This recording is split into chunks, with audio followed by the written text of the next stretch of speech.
All right, we're good to go. I'd like to call this meeting to order. And I confirm that we do have quorum. Councillor Renwick couldn't be here, but the rest of council is. I would like to respectfully acknowledge that we were on the traditional territory of the Anishinaabe under the terms of the Robertson-Huron Treaty number 61 of 1850 and the Williams Treaties of 1923. We commit to acknowledge, learn, educate, create opportunity, honor sacred spaces, and take actions towards real truth and reconciliation in support of our commitment to walking the path together in respect, peace, and harmony for future generations. And with that, I have a motion. Moved by Councillor Morrison, seconded by Deputy Mayor Armour. Be it resolved that the Special Planning Council agenda, dated May 17, 2023, be hereby adopted as printed and circulated. All in favor? And that's carried. And we're off and running. Are there any disclosures of pecuniary interest? Seeing none. I'd like to welcome everyone to the public meeting to consider applications to amend the Town of Huntsville official plan and the zoning bylaw 2008-66P, pursuant to Section 16 and 34 of the Planning Act. The procedure of the public meeting is to be as follows. A brief explanation of the purpose and effect of the application and any correspondence received to date will be given by staff. The applicant or the representative will be asked to provide any additional comments without repeating the information already outlined by staff. Any members of the public present, in person or electronically, will then be permitted to ask questions or provide comments respecting the applications. Council will then have the opportunity to question the applicant, the planner, or anyone giving presentations. Once the public meeting is concluded, the input received and the proposed amendments will be considered by council. Any persons making representation are requested to first state their name and mailing address. Please note that presentations are limited to 10 minutes. Please be informed that an appellant must provide an oral submission at the public meeting or written submission prior to the passage of the official plan amendment or zoning bylaw amendment. Otherwise, the Ontario Land Tribunal may dismiss the appeal. If you wish to be notified of the passage of a bylaw, you must file a written request for notification prior to the passage of the proposed bylaw. The notice of complete application and public meeting including an explanation of the purpose and effect of the proposed amendments, and notice was required to be posted at the subject lands. Notice was therefore considered to have been provided in accordance with the provisions of the Planning Act and applicable sections of the Huntsville official plan. So the applicant, town staff, and your council is here tonight to receive your information so that we can make a fully informed decision and to have the best possible development. I ask that speakers be respectful of time and not to dwell too heavily on information that's already been provided. And with that, I'm going to ask Manager Clark to speak to OPA 02-2023 HTE and Z28 2022 HTE, HDR Group Inc., Deerhurst Modern. Richard? Thank you, Mr. Chair, Your Worship, members of Council. Welcome to the public in attendance, and thank you for coming. Through you, Mr. Chair, I'm here this evening to provide Planning Council and members of the public with information about the applications made to the town to amend the Huntsville official plan and zoning bylaw for the Deerhurst modern development. The subject lands for these applications are designated Hidden Valley Recreational Lifestyle and Resort Area, Special Policy Area in the Muskoka official plan, and are within the Deerhurst Village Center designation in the Huntsville official plan. The lands are also below the Deerhurst Village overlay in the Huntsville official plan. The development is proposed on a portion of the Deerhurst Resort within the village overlay, known as the Deerhurst Village Center Plateau. This plateau site is irregularly shaped, is approximately 9 hectares in area, and has frontage on both Deerhurst Drive and Canal Road. The lands are currently located within the resort-related commercial precinct in the Huntsville Community Planning Permit Bylaw. They also include previous zoning exceptions C4H 270, C4H 271, C4H 272, C4H 273, and C4H 274. And those are simply zoning categories that were carried forward from the previous zoning bylaw into the new community planning permit bylaw. They're also below the natural constraint overlay 2. And that's due to the presence of steep slopes that are mapped on the property. The site slopes from the west down to Peninsula Lake to the east, and the development is sited on more level plateau lands. Existing development on the plateau site includes a barn, horse paddocks, several outbuildings, and a portion of the Deerhurst Lakeside Golf Course.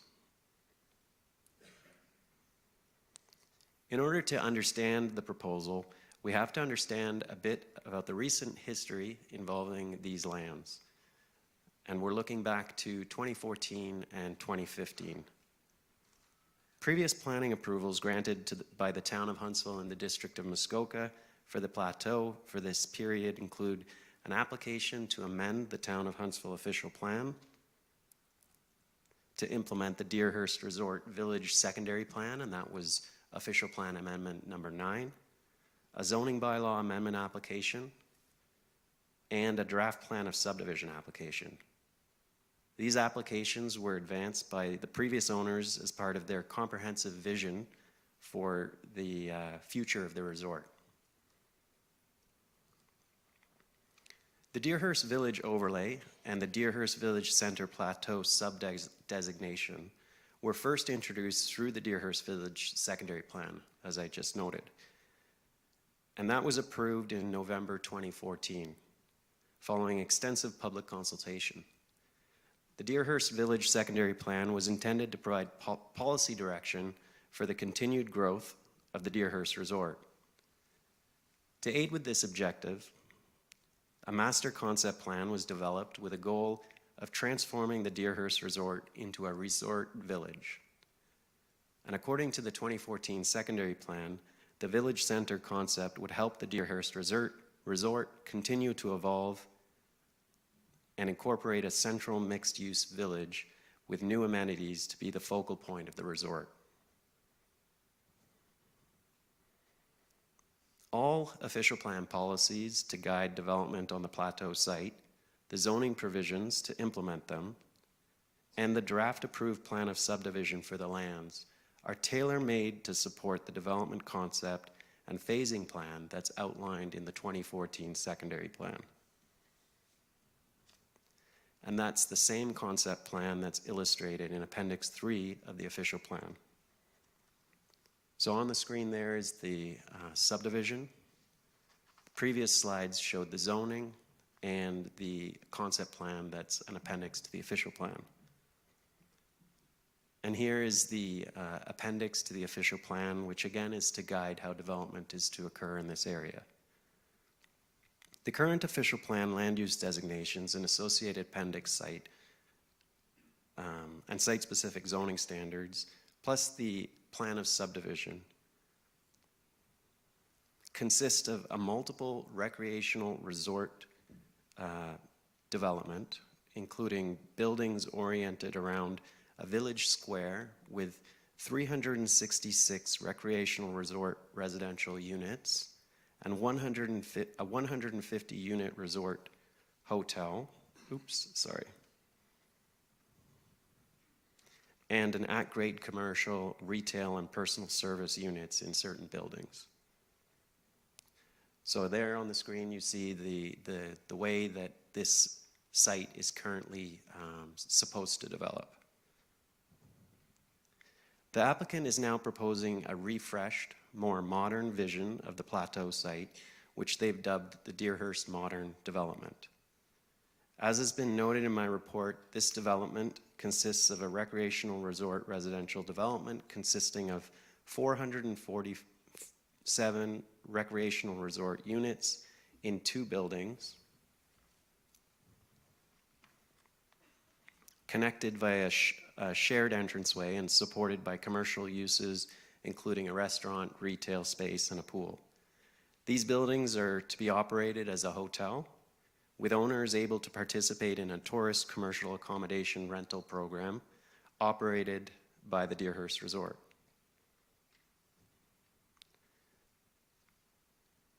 Building A, which is located on the south, as shown on the plans, is proposed to have a maximum height of 23.5 meters and consist of 229 recreational resort residential units. This building is proposed to have 6.5 floors. Building B, located to the north, as shown on the plans, is proposed to have a maximum height of 21.3 meters and consist of 218 recreational resort residential units, and this building is proposed to have 5.5 floors. I have some elevation drawings to show Building A on the top and Building B on the bottom. Building A being the one at 6.5 stories, and Building B being the one proposed to be 5.5 stories.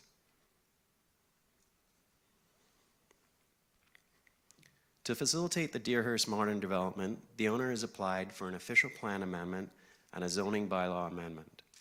As previously noted, the site's current designation contemplates retail, commercial, and recreational resort residential development consistent with the Deerhurst Village concept and phasing plan, which is again attached to the official plan as Appendix 3. Official Plan Amendment OPA 2 proposes to modify the previous Deerhurst Village Center Plateau designation to be consistent with the new Deerhurst modern concept by adjusting the composition of units permitted from being a mix of 336 recreational resort residential units and 150 resort commercial units to 516 recreational resort residential units overall. The proposed amendment would also delete Appendix 3 from the official plan. As with the designations for the lands, the previous zoning provisions for the plateau site include 5 site-specific tourist commercial holding zones, and these site-specific zones correlate to blocks within a draft-approved plan of subdivision. The current zoning bylaw amendment application was submitted to rezone the lands from within the plateau site from those separate 5 site-specific zones to 1 site-specific tourist commercial holding zone to permit the proposed uses of the buildings, proposed uses and buildings associated with the Deerhurst modern development concept. And on the screen, there's information about the holding provision that's proposed.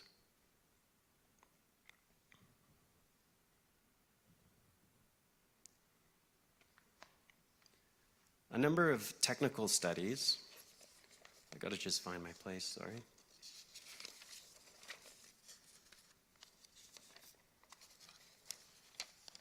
A number of technical studies were submitted in support of the applications, which were briefly outlined in my staff report.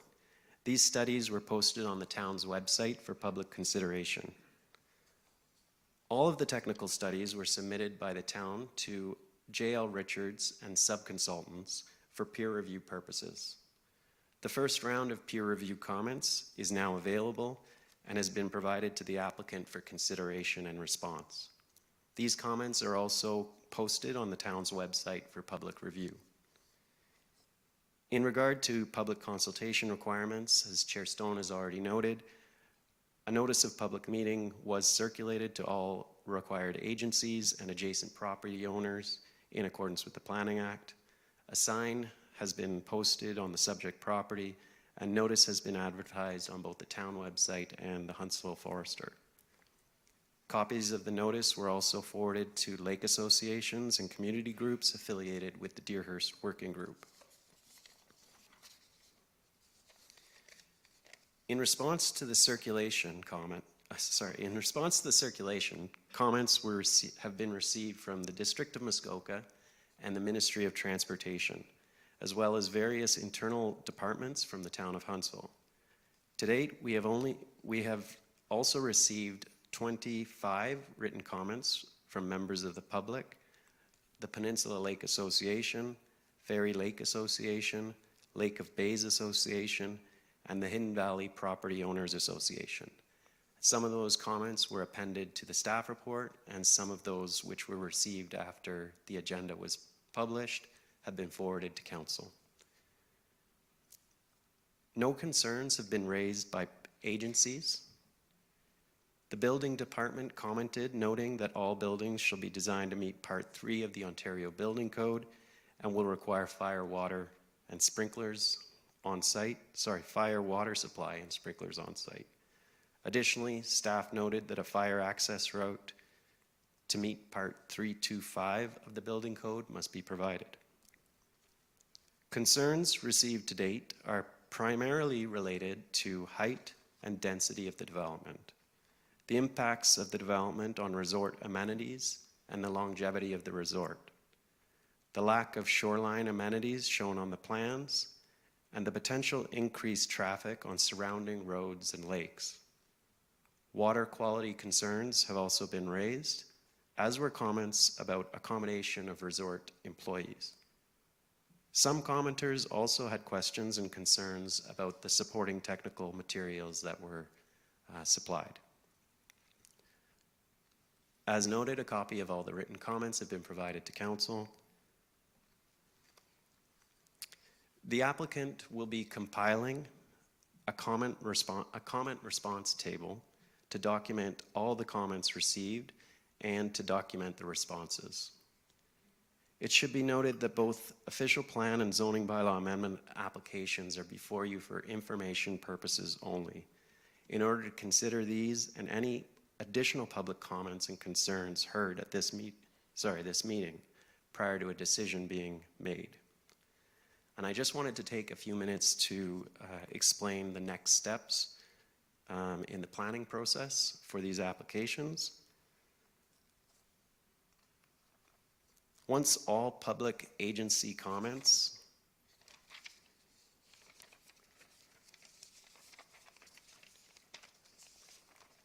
gotta find my place.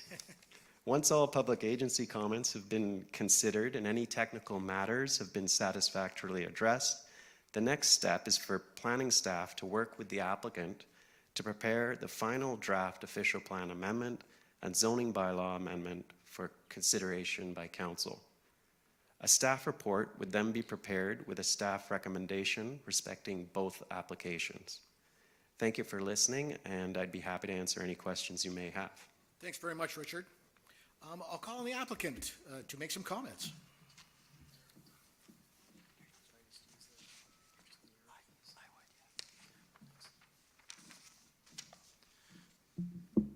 Thank you, Mr. Chairman, and good evening, Your Worship, and Deputy Mayor and members of council, and thanks everybody for coming this evening. My name's Jamie Robinson, and I am a partner and a planner with MHBC Planning, and we're the planning consultants for the applicant. With me tonight is Ellen Ferris, one of my colleagues from the office, as well as there's some representatives from Freed. Joining virtually are some of the sub-consultants from the environmental consultants and the traffic consultants associated with the development as well. So thank you everybody for coming tonight. I'm gonna do my best to try not to repeat what Mr. Clark has said. I know there's some overlap between our presentations, so I'll try to cut to the chase and just provide a bit of a background about the proposed development and some specific details on some of the items. Okay. Just in terms of the location, I think everybody's aware of the location on the site. It's highlighted in yellow on the screen, and it's located sort of in the area of the stable, or the historic stable that was associated with the Deerhurst resort lands. That's the location of the plateau lands that again are currently designated and zoned for a form of development a resort form of development that Mr. Clark has alluded to, and I'll provide some details about that in a second. So in terms of the existing planning approvals, and I think this is important, particularly important in this instance, is that we're not dealing with a greenfield piece of property per se with no planning approvals associated with it. We're dealing with a property that is zoned and designated for a resort style of development. There is a planned function that's outlined in the official plan. It's illustrated on Appendix 3 to the official plan, and there's some detailed policies that prescribe how development is contemplated for this specific site. And there's an existing density that's associated with that, and a key takeaway from this application is that the application doesn't propose to increase the density of the site, so increase the unit count beyond what's permitted currently in the town's planning documents. So there's no increase proposed through the draft official plan amendment and the draft zoning bylaw amendment. What is proposed by the draft zoning amendment and official plan amendment, and I should correct, excuse me, I'm so used to saying zoning bylaw amendment, we're dealing with the community planning permit bylaw here now, is that what is proposed is a change in development concept. It's really resulted from the new owners of the site, which is Freed Hotels and Resorts, and they have a different vision for these lands in comparison to what the previous vision for these lands was outlined in the official plan and zoning bylaw. Again, but no increase in density. Just a little bit about Freed Resorts and Hotels. The company has done a significant amount of development in the GTA, but they have also done development in Muskoka historically. These are the folks that are responsible for the Muskoka Bay development in Gravenhurst, which, if any of you have had the pleasure of visiting, it's a fantastic golf course and resort community and has been a very successful hotel and resort complex within the town of Gravenhurst and the district of Muskoka. The takeaway from that is that they do have a track record of completing successful developments within the district of Muskoka. And again, they have the reason for these applications is a new vision for the property and a new development concept. So what that proposed development concept is. That proposed development concept, again, is for and I think most folks have seen the site plan, and I'll go to that in a second, but it's for a 447 unit resort hotel.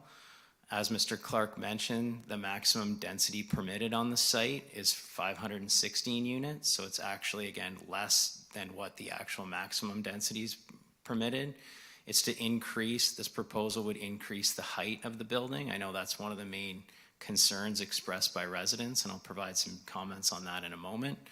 It's increased the height to 6.5 stories or 23.5 meters at the maximum. The current maximum for the site's 16.5 meters.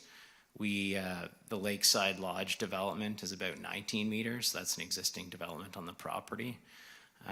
In terms of comparatives, this building is over 100 meters from the high water mark. That Lakeside Lodge building is about 30 meters from the high water mark. So there are some comparative differences in terms of the location of those buildings. There is also a revised road configuration proposed for Turnbull Lane, which provides access to some existing cottage properties on Peninsula Lake as well. In terms of the concept plan, and which has been provided, what's being proposed and illustrated sort of in plan format here is there's a fairly large parking lot for about up to 600, just over 600 vehicles that would be provided here. And then to the right of that are the main buildings. There's two main buildings that are connected by an area of amenity space. And in that amenity space, there's some restaurant, some areas for commercial uses and shops, and then also a large deck area for associated with the residence or restaurant, and also a large pool area for amenity space. So in summary, the development does propose a mix of resort residential units, but also amenity space and commercial space. And why that's important is the link, which I'm going to provide for you in a second, to the existing planning approvals. Oh, just a second. Actually, I'll just go back one slide, a couple of slides here. So just again, from that existing planning approvals, just to sort of recap that, I wanted to make it clear that the existing approvals for the site do, as Mr. Clark mentioned, provide for resort commercial, resort residential, development formats, and for those supportive uses. And however, it's a different concept. It envisions sort of a square concept or a common square, something like you might see at Blue Mountain, which this concept, it goes away from that a little bit. It provides all the commercial uses within one building and the residential and the resort residential uses within that one building. So just in terms of the look of the site, on the screen here, you see an example of an illustration of what the proposed building would potentially look like. It provides for 6.5 stories. You can see in the foreground the locations for the proposed pool area and the deck area and the amenity space. There's no proposed modifications to the waterfront of the property as part of this development proposal or this official plan amendment and zoning bylaw amendment. In terms of comments received, there were a number of comments received on concerns related to the visual impact of the proposed development. So as part of the supporting studies, a visual impact analysis was completed. These photographs are a component of that. They provide views from Peninsula Lake towards the proposed development site. You can see in red and in yellow the location of the building in respect to the tree line. And the idea was, when viewed from some distance on the lake, to keep the projection of the height in line or below the existing tree line. And part of the roof design of the building, it's not a straight flat roof, it's got some undulation to it. And part of that, as the architects have explained to me, was to try to mimic some of the hills and topography in the background to provide, that was one of the themes in their design of the building. In terms of completed tasks, Mr. Clark already elaborated on this, but there was a full suite of technical studies completed to address the various official plan policies, and the consultant team is listed here. Again, that material has been provided to the municipality's peer reviewer for response. We've just recently got that back and are working our way through those peer review comments, but from a big picture perspective, there don't seem to be any sort of fatal flaws with respect to the development from a technical perspective, or has been identified by the peer review consultant. Mr. Clark has done a good job reviewing the proposed official plan amendments, so I'm not going to go into a lot of detail about that, but specifically it's to change, in big picture terms, it's to change the development concept of the site. The existing OPA and the existing zoning that apply to the site, or community planning permit bylaw, are tailored very specific to implement that historic master plan. So any change would have resulted to that current master plan would have resulted in official plan amendments and zoning bylaw amendments, sort of whatever the concept is that's proposed. It would have initiated some change. Just in terms of the zoning bylaw amendment, which is now a community planning permit bylaw amendment, the real focus of that is to modify the height from 16.5 meters on this property as identified. And there's a few tweaks to the parking provisions that are also provided. The town bylaw currently requires, I think it's 20% of parking spaces to be 3 meters in width, where other parking spaces can have a lesser width. It's to have a uniform, and the proposed amendment proposes uniform parking widths across the property. Just in terms of public engagement, the applicants have reached out to a number of associations and residents prior to this meeting. Prior to submission of the applications, there was a number of meetings held with different associations and different folks to understand potential concerns with respect to any future development on the property and obtain some feedback. There was an open house meeting that was conducted by Freed back in February, and I see a number of familiar faces tonight, both from the audience and council that were in attendance at that meeting. That meeting provided a chance for individuals to review the development concept for the site and provide some feedback following that meeting and for folks to talk to various members of the consultant team. And then today we're here at the public meeting. So really why we're here tonight, it's really about the public. It's not about myself or about Mr. Clark. It's about to hear those comments that are provided from the public and provide them with a chance to speak and for council to hear their comments. And we will be taking notes throughout the meeting, and we look forward to hearing those comments. Ultimately, our objective is to have a great development, not only for Freed, but also for the community. And any ability we can, obviously there's the planning component and also business component associated with any development, but any modifications that can be made to the proposal to address public comments, we're certainly willing to look at those and hear those comments from the public. So just in terms of some of the comment themes that we have heard to date, we've heard some comments related to water quality and lake system health and environmental concerns. There has been an environmental impact study done as part of the supporting material prepared with this application. Any stormwater management design that's completed for the proposal will have to be reviewed by the Ministry of the Environment and will have to meet Ministry of Environment standards with respect to that. So there has been consideration in the proposal for lake system health and for environmental considerations. There's been comments made about traffic movements and concerns related to increased traffic. There was a traffic study completed as part of the application submission. This has been reviewed from a technical perspective, and there's been no, by the municipality's peer review consultants, and there's been no identified fatal flaws with respect to traffic.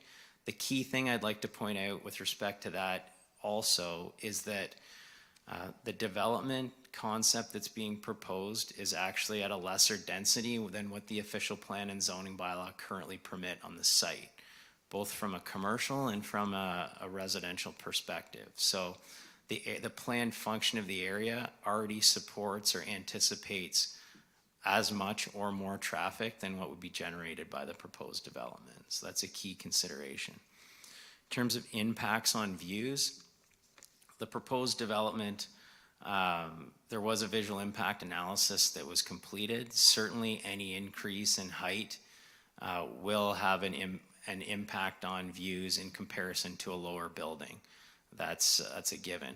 However, from a planning context, we believe there's balancing factors at play, which I'll allude to in a second, and provide you some details on a second that support the increase in height in this instance. And we believe those potential impacts on views are minor and are appropriately mitigated through the design and the location of the building on the property. With respect to access and amenities, access to the property and to the Turnbull Lane residences is provided.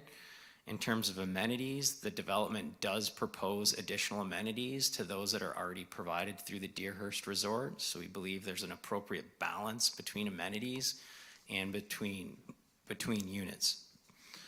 From a compatibility, from a density and a height perspective, and this kind of goes back to the impact on view piece, the previous development or the current development on the site or master plan for this area contemplates a number of buildings. It contemplates a number of buildings oriented in a different fashion. This proposed plan is for 2 buildings connected, so it looks generally like one building. However, again, if the building were reduced in height, for example, to reduce the number of units, those units could be made up somewhere else within this plateau lands, which would mean additional massing of buildings from a linear perspective. So there's a balance at play in terms of height and elevation versus linear massing of the buildings. And the current bylaw doesn't provide restrictions with respect to the linear or width of building. So there's a balance at play, and we believe that this application does strike an appropriate balance with respect to height and that distribution of built form on the property. With respect to infrastructure capacity, again, that's been reviewed as part of by the technical studies that have been submitted, and that's a district consideration, and there is sufficient infrastructure to support the proposed development. Improvements to existing resort was a comment that was provided. As part of this application, this doesn't deal with the existing resort. This is a new Planning Act application dealing with this specific property. But I can tell you that the owner does propose some enhancements to the existing resort as well. In terms of, there was comments made on impact on community services and amenities, that this proposed development would have an additional demand on services for the town of Huntsville, such as hospital services, for example. And there's no doubt that any new development in the town would have an impact on those services. But there are mechanisms through the taxation and different, as communities grow, services also grow along with them. And Freed certainly is a part of those discussions with the municipality and other service providers. So just the final three comments that were provided was the maintenance facility. There's been promises made in the past to remove that maintenance facility off the canal. So addressing that head on is the intent, again, is to remove that maintenance facility off the canal. That would coincide with construction of the development on the subject property. In terms of the status of the golf course that's associated with the area of the proposed development, recently one of the 9 holes was closed down, and the current 9-hole lakeside course is operational. The proposal would be to close the currently operational lakeside 9-hole and reinstitute the previous 9 holes that had been closed. So to maintain the current complement of number of holes on the resort property. The final comment that was received related to, final area of comment that was received, or that I'd like to summarize, relates to staff accommodations and ensuring there's sufficient accommodation for staff. Certainly that's not a specific component of this plan, of these Planning Act applications, but it is definitely in Freed's interest to provide staff accommodation and assure that their employees have places to live within the town of Huntsville. So Freed is certainly a willing partner with the town and with accommodation providers or landlords within the town to ensure that there is accommodation to support the staff that is needed for the resort to function appropriately. So just in terms of next steps, Mr. Clark told you about those. There's one point I'd just like to elaborate on, is that following tonight's meeting, Ms. Ferris and I will be taking notes of any comments that have been provided. We have received a number of comments to date already. We will be preparing a comment summary table that incorporates the comments received both by the public as well as through the technical reports and the peer review comments, and we'll be providing municipal staff with a summary table of those comments and any modification that summarizes how they're addressed or how they will be addressed through revisions, or if there's no revisions, why not?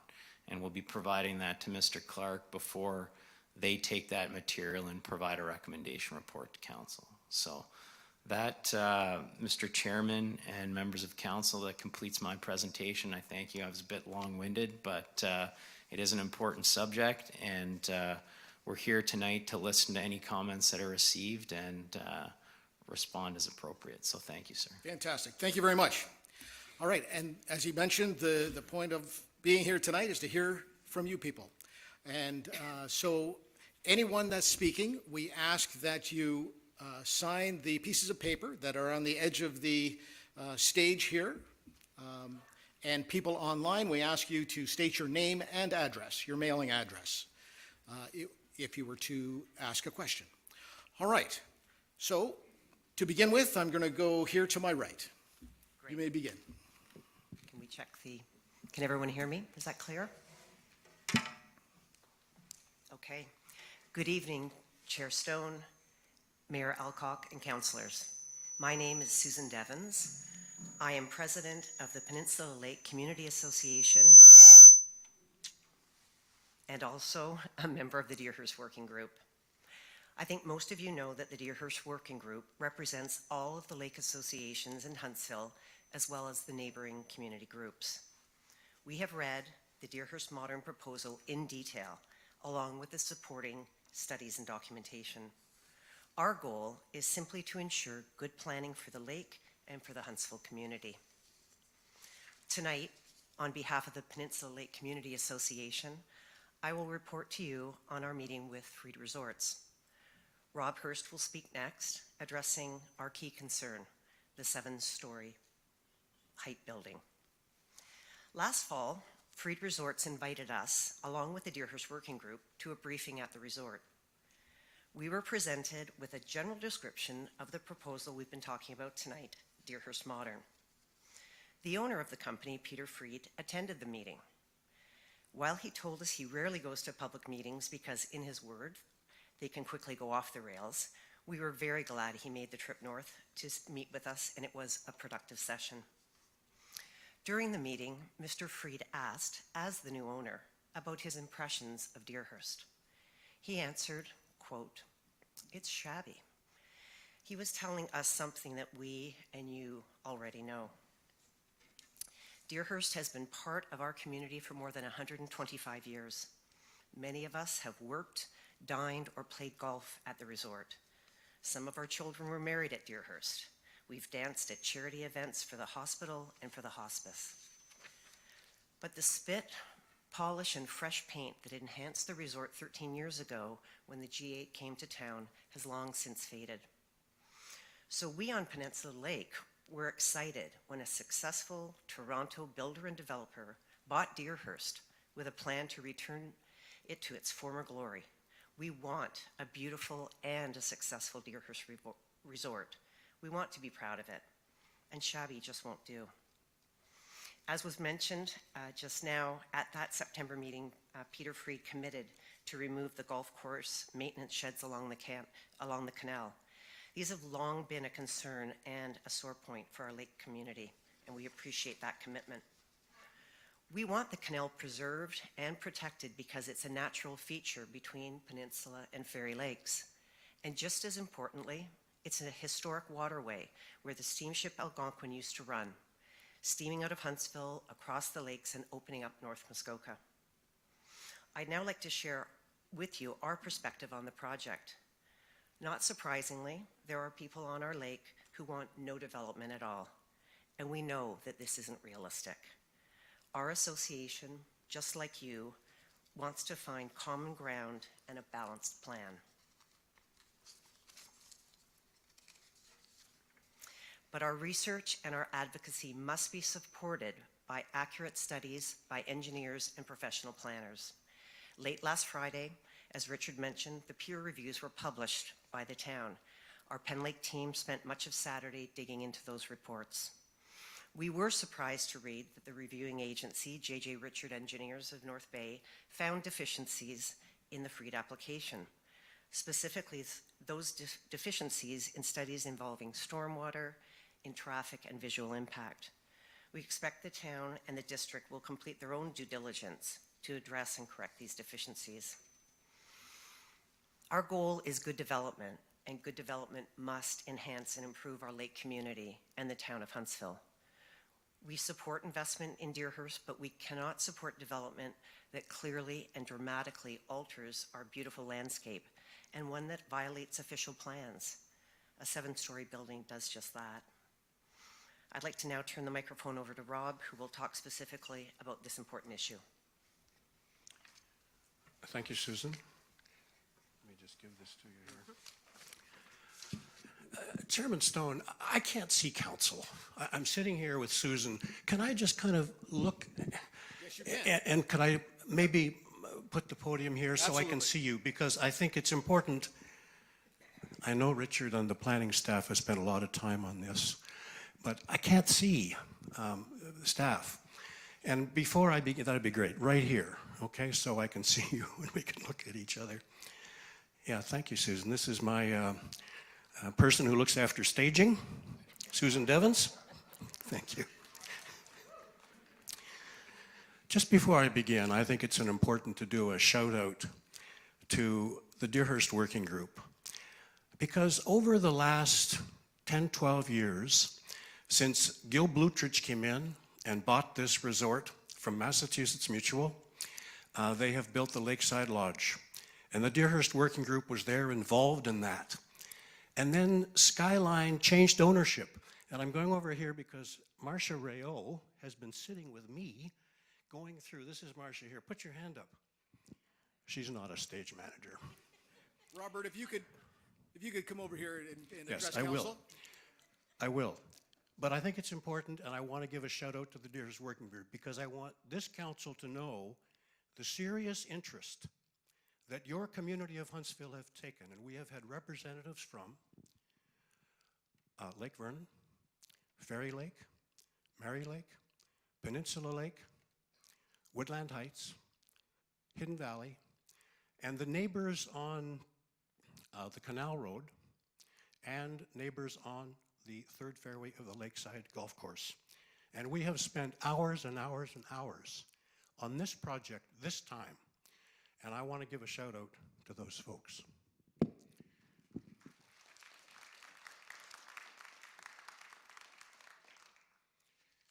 Last Thursday, I was driving into town with my wife from Hillside along Highway 60 into town. We were on our way to our annual monthly Probus meeting, and we passed Huntsville Marine.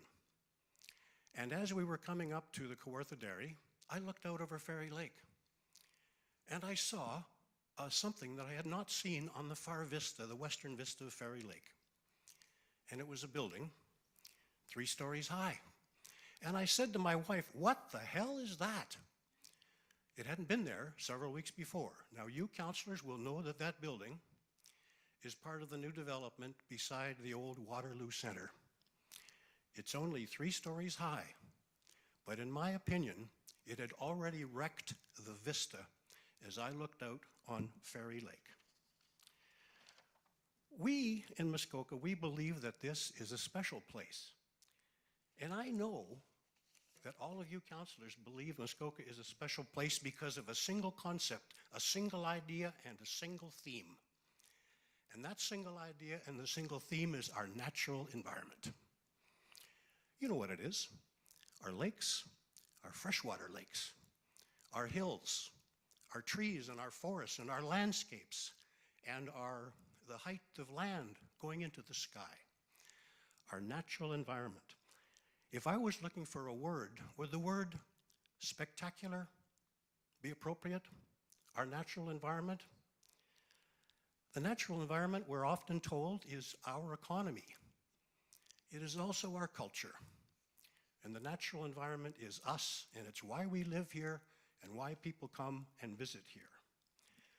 If I asked you, each of you, if you have a favorite viewpoint, a vista on Muskoka that might take your breath away, can you put in your mind your own private vista of something? Maybe it's up on Lions Lookout. Maybe it's looking down Ferry Lake from Grandview. My personal vista is actually on a highway. It's Highway 35, going from Dwight to Dorset in October, just about the peak. In those rolling hills going over our granite hills, when the maple trees and the beech trees and the evergreens are all in harmony with God's palette. To me, that takes my breath away. So what's your image that takes your breath away? So if you would put that in your mind right now, your image of our Muskoka, this spectacular place in the natural environment. Now take that image and plop in that image a 7-story large building, a condominium unit of 450, 460 units. What's happened to your view? Has your view been enhanced? Is there harmony there? For decades, we in Muskoka have promised to protect our landscape. and we have promised to protect it from encroachment. Maybe that's a simple word. Maybe the harsher word should be we have promised to protect it from intrusion or obstruction or violation. You know, we live in a democratic society. We decide together what we want to live, what rules we want to live by. We have constitutions and we have rule books. In Canada, the rule book is the Constitution of Canada. And the Constitution of Canada is built on 4 simple, straightforward words. You all know them: peace, order, and good government. And everything flows from that. Here in Muskoka, we also have a rule book. It's called the Official Plans. And the Official Plans have 4 simple, straightforward words: protect the natural environment. And everything flows from that. These goals in our rule books are written, as you know, in the official plans. The district official plan, the town of Huntsville official plan, and the lake plan of Peninsula Lake. Let me quote a quote from each of those official plans. The district official plan, quote, "The natural environment is Muskoka's key asset, and it will be protected," close quote. There's no other key asset. It's the only asset. It's the key asset, and it's the single most important principle in the district official plan. And it is repeated and repeated and repeated throughout that document that is updated and refreshed, as you know, every 5 years. The second document is your own Huntsville official plan. Again, updated every 5 years. Let me quote a little part of that official plan. "Preserve the natural panorama of the lands and the lakes," close quote. Out of this 6.5 stories, I'm going to call it 7 stories. So how does a 7-story building fit into your requirement to protect the natural panorama of lakes and forests? Third, Penn Lake's own lake plan. We had one of the first lake plans in all of Ontario. Let me quote from the lake plan, quote, "The community will maintain natural vistas and prevent the appearance of buildings above and below the tree line." I wonder if our friends from Barrie, the planners on behalf of Freed, have read these plans. So here we are, the tree line. Precious, sacrosanct. Could I ask the clerk to put up the picture here of the Penn Lake picture? Not that one. The other one, please. That's coming in, not, there we go. This is Freed's own picture. It is submitted in the visual impact study. You will see the closest part of the building is 6 stories. Going down into the middle of the photograph, it becomes 7 stories. So I ask you, council, members of the audience, can you find the trees on this site, trees that are so important to our natural environment? Trees are about 4 stories high. How do trees fit into that picture? The second thing is, councillors, can you find the tree line? That's the line against the sky that is supposed to frame the vistas of Muskoka, frame the vistas of our natural environment. Does the structure you're looking at sit in harmony with a rich Muskoka landscape? The phrase rich Muskoka landscape is what you're to protect in the official plan. Or does this structure itself now become the landscape? A landscape of brick and mortar and siding. If this is approved, this will be the tallest building built on top of a plateau. It will be the tallest building in Muskoka by far. Such a structure we submit directly contravenes the fundamental principles of our official plans. A 7-story building, I would suggest to you, from Penn Lake's position, is a direct assault on our natural environment. 7 stories, it's a direct assault. Muskoka is not Toronto. It's not London, it's not Windsor. Our job and your job, and it says this in the official plans, is to step up and protect our natural environment. It says for future generations. Those are the words in the official plan, but it means protect it for your children and your grandchildren. Now, you council know that we have filed a 6-page submission setting out our detailed concerns about the height and how it violates our official plans. We've been disappointed that the consultants didn't respond to that 6-point plan. I suppose we're going to get some response to that. We believe that most of you have read this submission. And I agree with my friend Susan Devens when she says we want Deerhurst to be successful. We've said that to all of you. We want Deerhurst to be successful, but we cannot support 7 stories, a structure that violates the very essence of what Muskoka is. So we encourage Freed Resort to take our comments and the other comments tonight and go back to the drawing board. And going forward, come back with an appropriate plan that we can get behind. Maybe going forward is taking a couple of stories off that so it's not the tallest building in Muskoka. Maybe we could live with 5. I don't know what the answer is. But 7 stories violates the official plan and our responsibilities to protect the natural environment. Chairman, thank you. Thank you, Robert.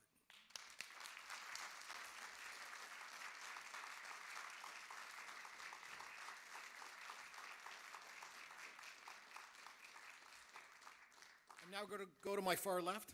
Thanks. Note to self, don't ever follow Rob. Good evening, I'm Marcia Ware. I'm representing the Fairy Lake Association. I'm going to keep my comments brief. We, along with the Deerhurst Working Group, have been working hard on this project. We want Deerhurst to succeed. It's a huge employer for us.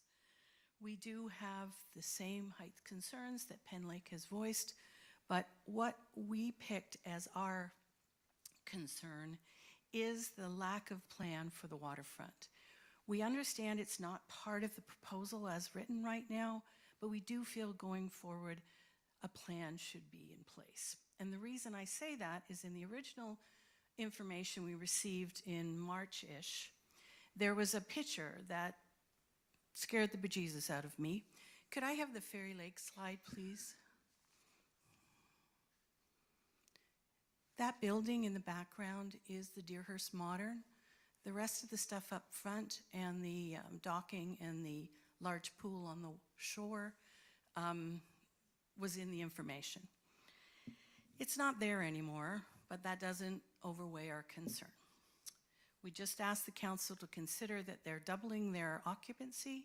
Those folks probably are going to want to see the lake or possibly go in it, depending on the year.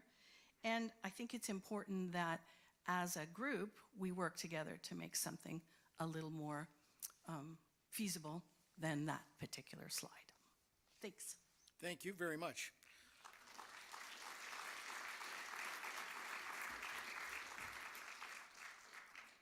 Go ahead.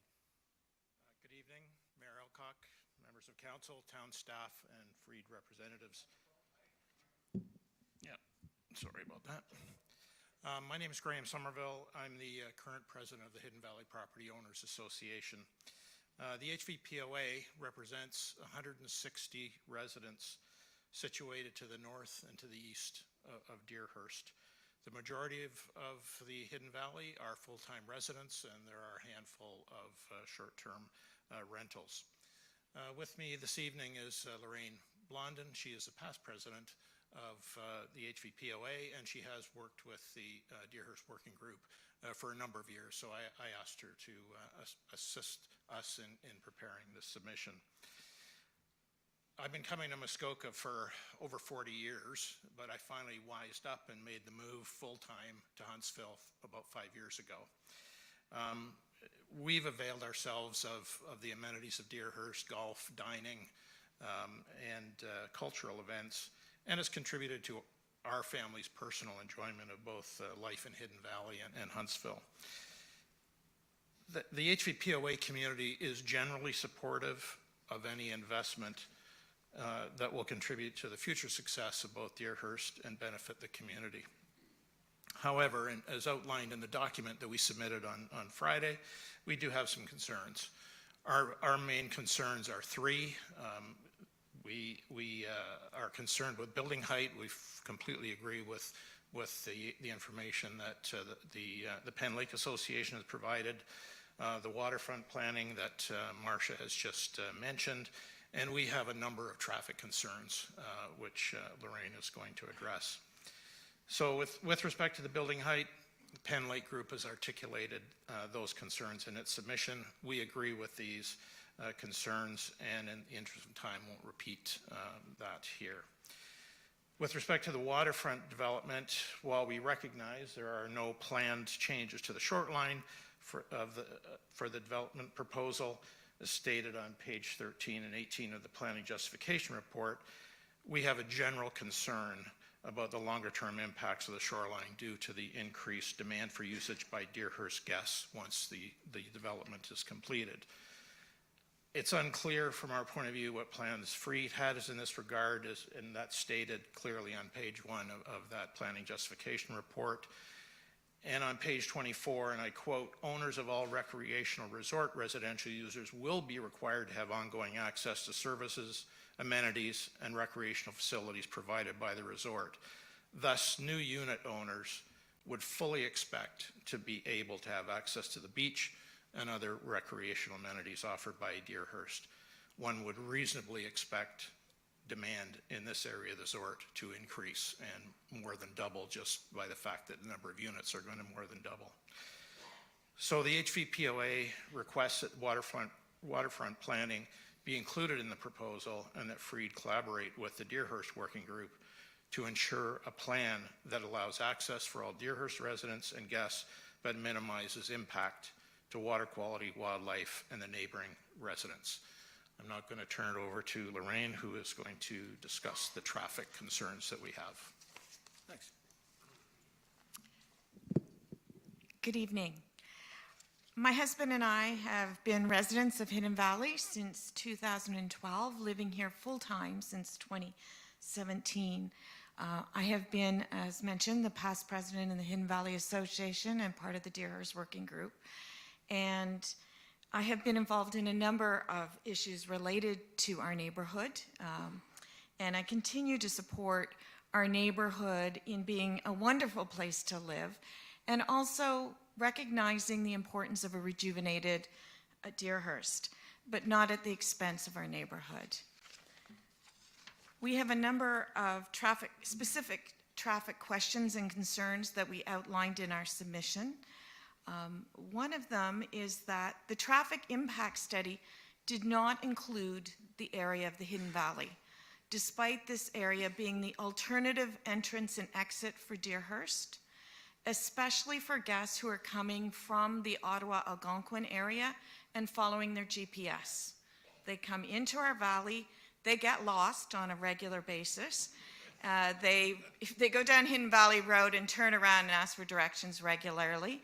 And we appreciate that the town finally painted our yellow line back so we could at least tell people to follow the yellow line. The traffic impact study did not address that there's already significant Deerhurst traffic coming through the area, and we're concerned that the Deerhurst Modern will increase this traffic, the through traffic and specifically. As well, Hidden Valley residents, as well as the residents of Turner Drive, Hidden Valley Resort, Deerhurst Resort, and Treetops, walk and cycle along Deerhurst Drive. From our point of view, the increased traffic along Deerhurst Drive and Ski Hill Road, as well as the intersection of Canal Road and Deerhurst Drive, poses safety concerns for pedestrians and cyclists. Any given day that you're driving down that road, you go around cyclists and pedestrians. It's a very heavy used area.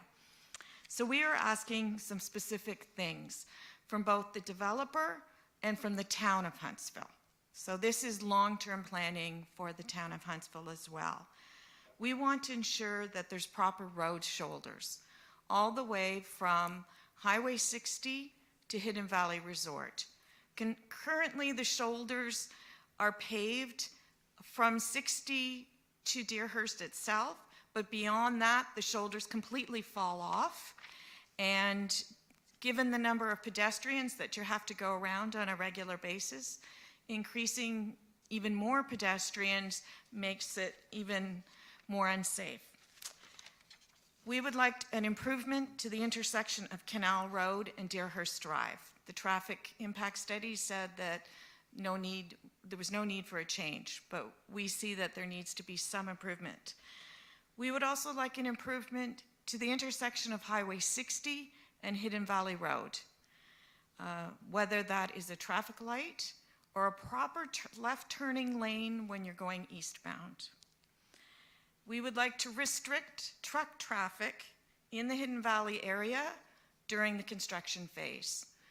Our water pipes break constantly, especially at the corner of Skyline and Chalet, and the heavy traffic that came through during the building of the Lakeside Lodge, I'm sure impacted that, and we want to ensure that no construction vehicles come through the valley during the construction. We would also like to see proper road shoulders built on Hidden Valley Road. So Hidden Valley Road is the main road that Deerhurst employees walk when they're coming from the staff residence on Highway 60, and they come down Hidden Valley Road and cross the ski club property over to Ski Hill Road. And they regularly walk on the wrong side of the road with earphones on, and there's no shoulder for them to walk on, or there's big potholes. And lastly, we would ask that the town reevaluate the priority of the reconstruction of all Hidden Valley roads. We're not currently on any plan to improve our roads, and the state of our roads are quite bad. So on behalf of the HVPOA, we thank you for your attention and consideration of the concerns outlined in our submission. Wonderful. Thanks very much.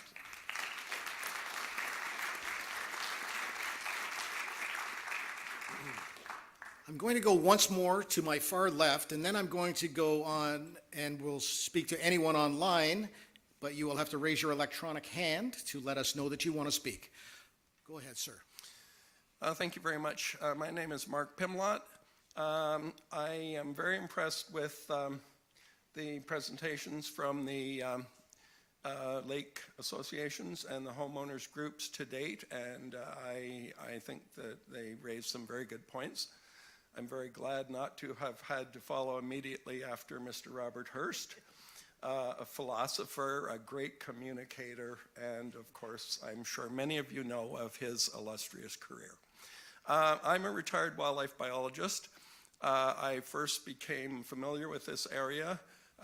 In the 50s, I lived in Newfoundland, but my dad got a job with the then Ontario Department of Lands and Forests leading the Ontario Wolf Research Program, many elements of which took place in Algonquin Park. So I've been peripheral to the community since about the first full summer in Algonquin was 59 when I was 9 years old, just turned 9. After university, I moved to British Columbia. I worked for British Columbia Wildlife Branch for 30 years, and then I lived and worked 200 miles north of the Arctic Circle in Nunavut for 11 and a half years.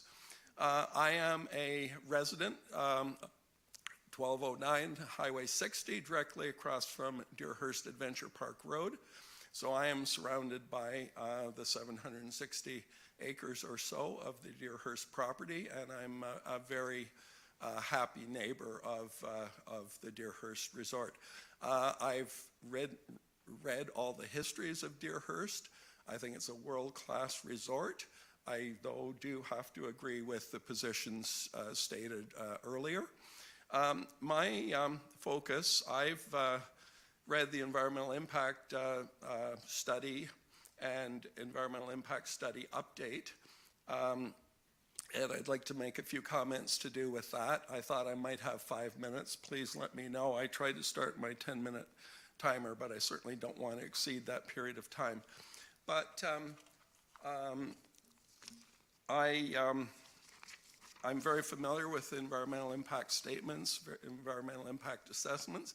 The first thing actually I'd like to do in that regard, before I mention a few concerns and a few aspects of, I feel, deficiencies of it, I would like to hear, but I'm just saying that in my wish list, I'm not making any direct demands certainly, and maybe not even a request, but I'd like to see a commitment from Freed Hotels and Resorts and Freed Developments that they are going to take the strong recommendations of the environmental impact study to heart and will put them into place, because of course if it's just window dressing and the recommendations are not followed, and those recommendations very often use the word should, and in a legal sense, should in legislation, this is not legislation,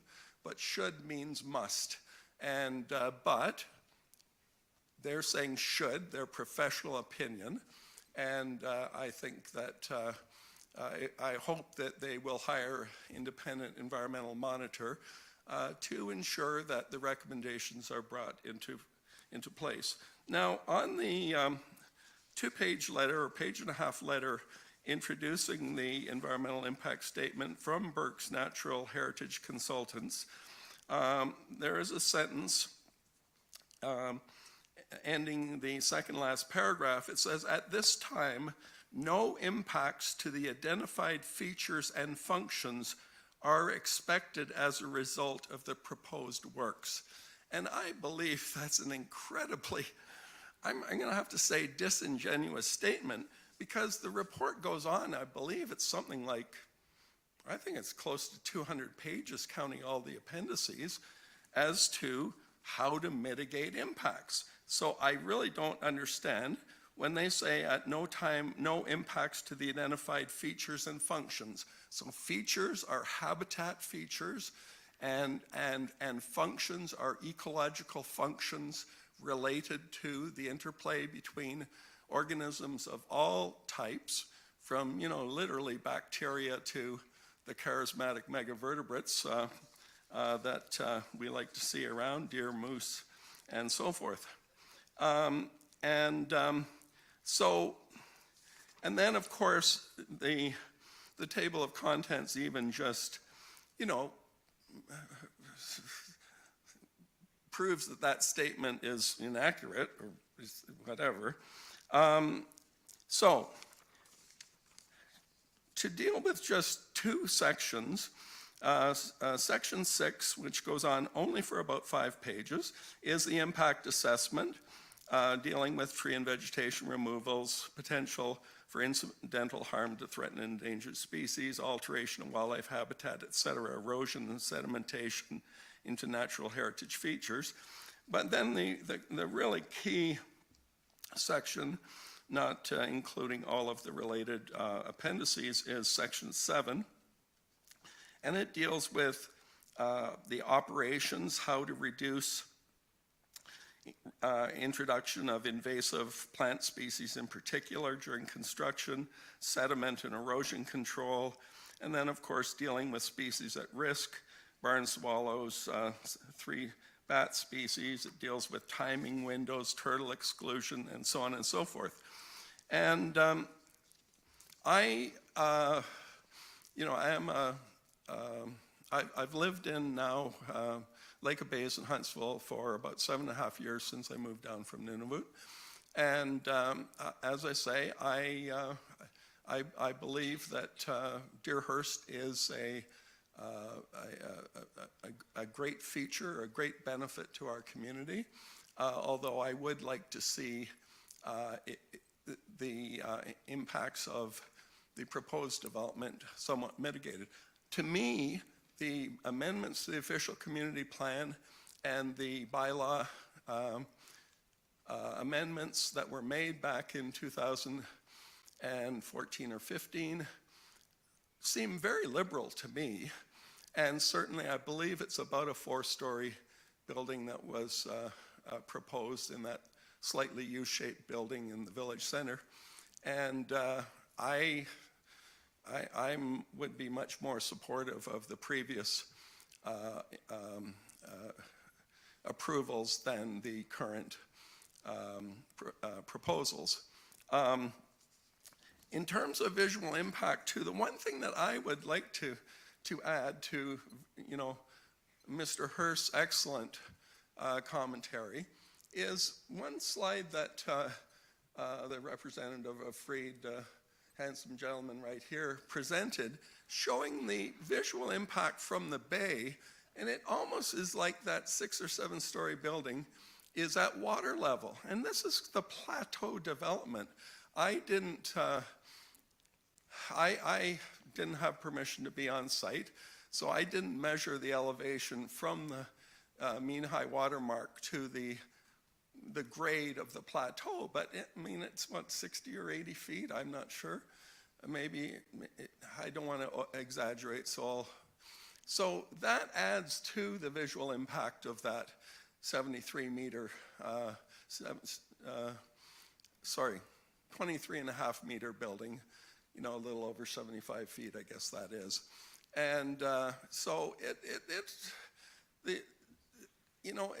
and for instance, the lakeside building is at a much, I would say, just my impression is, again, I didn't measure the elevations, but is closer to the water line than is the plateau development. I could deal with some of the specifics, deficiencies of what I believe are in the environmental impact assessment, but I'll make some written comments in that regard. Sorry, I just lost the last point that I thought I'd make. Anyway, thank you very much. I have every hope for a very successful revitalization of the Deerhurst Resort. Oh, the point I wanted to make is, don't forget, everybody. Quickly. Yes, thank you. That this is Plateau Phase 1, okay? That's how it's presented. So this is clearly not the only proposal that might arise for that same piece of property, because the footprint of either proposal, the 2013 one or the present one, is the direct footprint, not counting whether you count the parking area or not, is a relatively small part. If you put in a parking garage, you could increase residential development.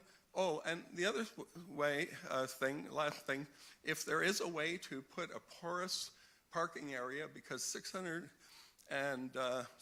odd parking spots of tarmac, even though you collect the stormwater, there are porous hard surfaces now that might be more appropriate. Thank you very much. Thanks very much, Mark. Yep, thank you.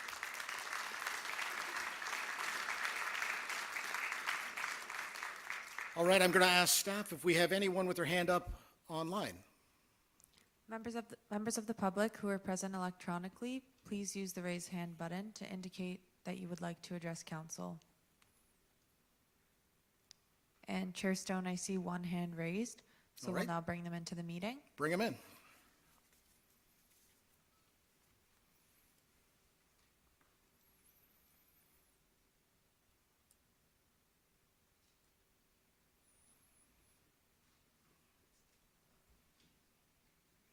Hi, can you hear me? I can hear you, but I can't see you. Okay, hold on. Anyways, well, it's my words that matter. All right, give it to me. So my name's Joanna Morris. I've actually grown up on Penn Lake. My parents bought our cottage in 1975, so I've actually spent every year of my life on the lake, which is now, I will say, 47 years. My question is, or comment is in regards to boat traffic. Seems like everyone's kind of skirting the issue of the impact on the lake of 447 units. Right now, that is what Deerhurst has as capacity, is about 400 units. And this is doubling the capacity. So that's doubling the traffic on the lake. What we're concerned about mostly, I'm also on the Springside Cottagers Association, which is on the southeast side of Penn Lake. We are the oldest cottage association and the smallest in Ontario. Penn Lake is a natural habitat for loons, fish, name it, we have it. We've just had bald eagles return to the lake in the last 2 years. They are nesting on the island. There are now 3 bald eagles that live on Penn Lake. And my concern is the added boat traffic to our small lake, because it is a small lake. Nobody's kind of addressing that Penn Lake is small. It's not Lake Muskoka. It's not, Lake Joseph, even Fairy Lake. It's a small lake. So 447 units. Are they adding docks? We all saw that picture that no one wants to talk about. That's a lot of docks. Is that a lot of boats? If 447 units, everybody wants a boat, everybody wants a Sea-Doo, what's that going to do to Penn Lake? What's that going to do to the canal? What's that going to do to Fairy Lake and ongoing? Because as we know, Penn Lake is the top of the chain. Penn Lake, Fairy Lake, Mary Lake, Lake Vernon, Town of Huntsville, all that traffic doubled into what is going into the lakes, what's happening to the environment. That is my concern and question for Freed. Thank you. Wonderful.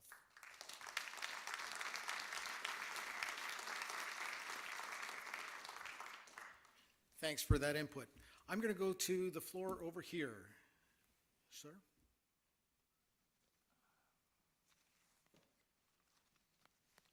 Thank you.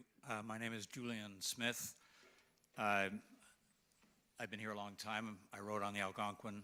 I used to get ice cream at South Portage, take the train to North Portage, and been part of Springside for 75 years. But I'm also an architect and planner, and I've spent my career working on adding contemporary layers to culturally significant places. And in fact, was one of the authors of UNESCO's recommendation on how to do that.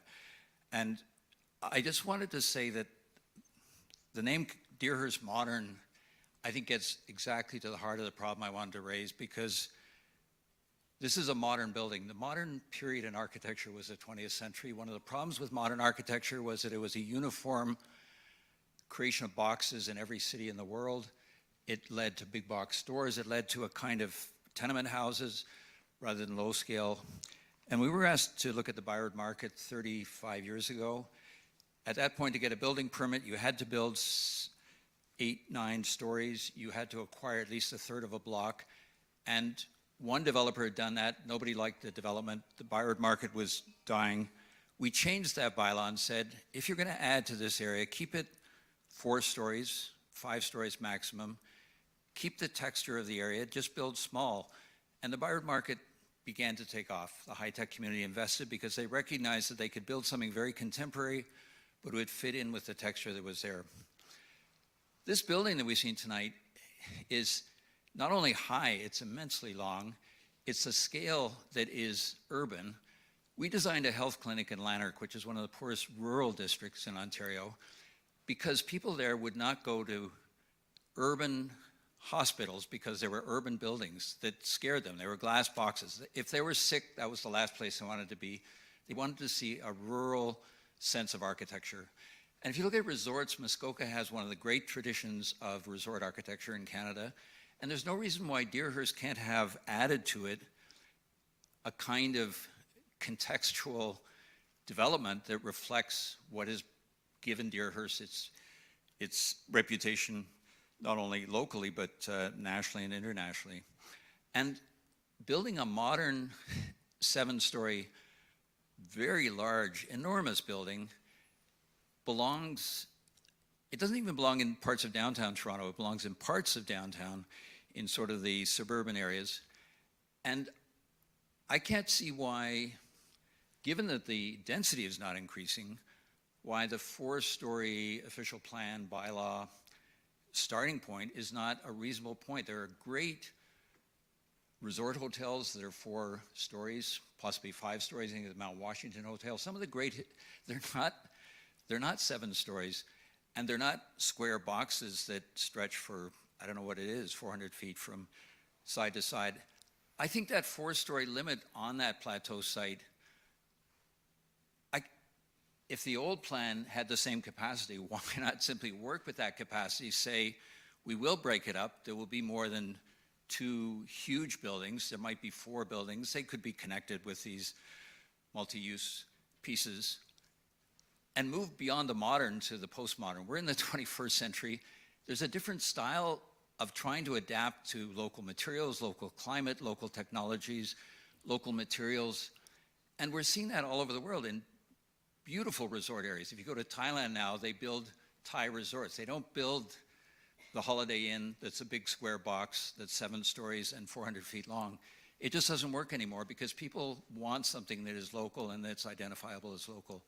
So I'm just very confused by this, and it seems to me the 4-story, given the current official plan, all it calls for is some creativity to say, how do we design this?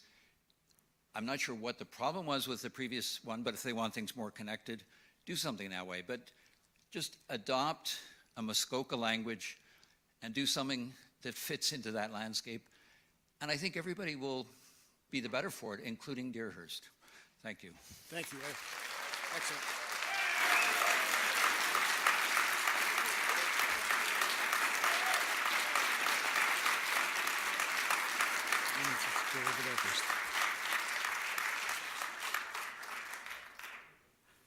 Is there anyone on the far side that is ready to speak? All right, then go ahead.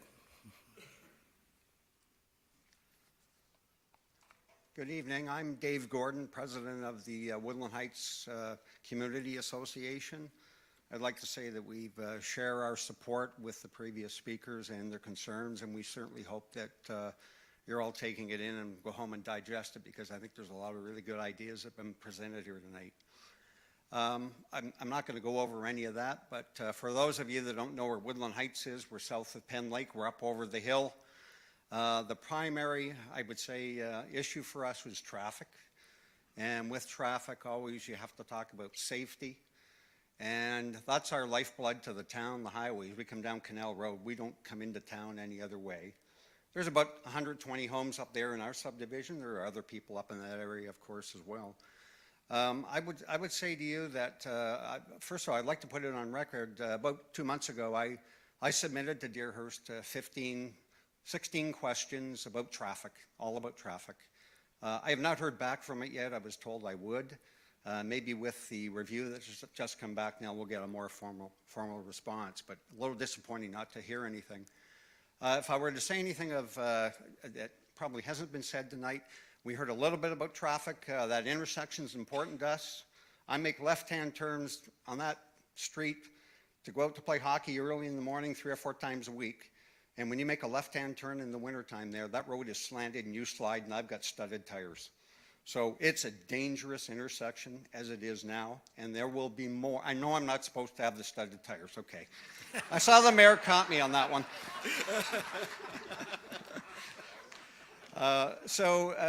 We have concerns about that particular intersection and what might be done. And we know in the study there's a build-out that says it's good until 2035. We're also aware that the density is greater than what's being allowed here, but the bottom line is there's going to be way more traffic. One of the things that struck me was that the study, I think, was only done for 1 day for a couple of hours. And Thank you. And is that an appropriate study?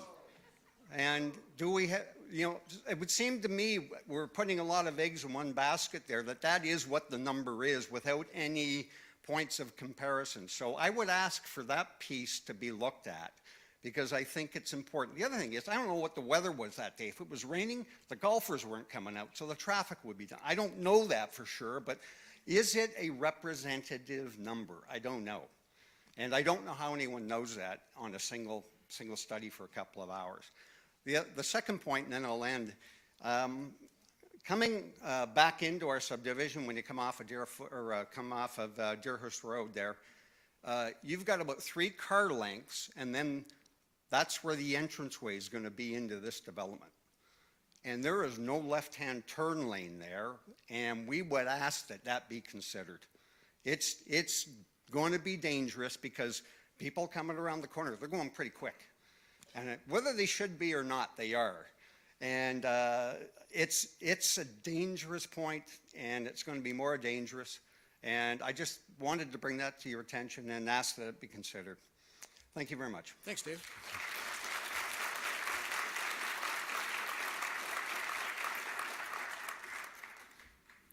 Go ahead, sir. Mr. Chair, Mayor Nancy, and council, and guests from away.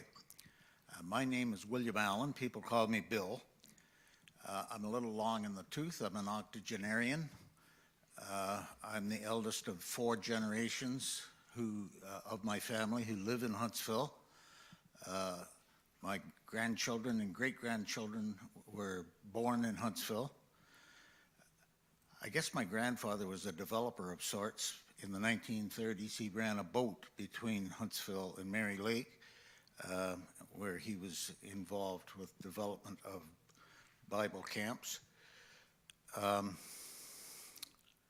My father worked here in the 30s and 40s, and I've been a school principal in the area until my retirement 26 or so years ago. So because of my education background, let me just succinctly summarize my support for previous speakers by quoting and paraphrasing Shakespeare. I come to bury high-rise development, not to praise it. By high-rise development, I mean anything that is above the maximum provided in the official plan. Please honor the official plan. So that's the first thing. As far as sightlines are concerned, I have the experience. My late wife resided for a time at Muskoka Landing, and the view out her window onto Rogers Cove and out across Fairy Lake, and from the platform where those folks went out to enjoy the sunshine, because of the development that you approved, completely obscured their view. I don't know whether you understand the kind of pain that you created by approving that particular project. I'm hearing concerns about the visual impact as proposed here, and I think that the mental health of people who have that position needs to be looked at. You know, let's preserve the dignity of the people who are already here. I was amused at the announcement or reference to the landscape in the building, the roof line being somewhat copying the landscape. In First Nations language, in Anishinaabe, the word pikwak means a lump. So if there's to be a lump on this roof, the word Pikwakanagan is a First Nation that's named after the lumpy land. We've got lumpy land here too. And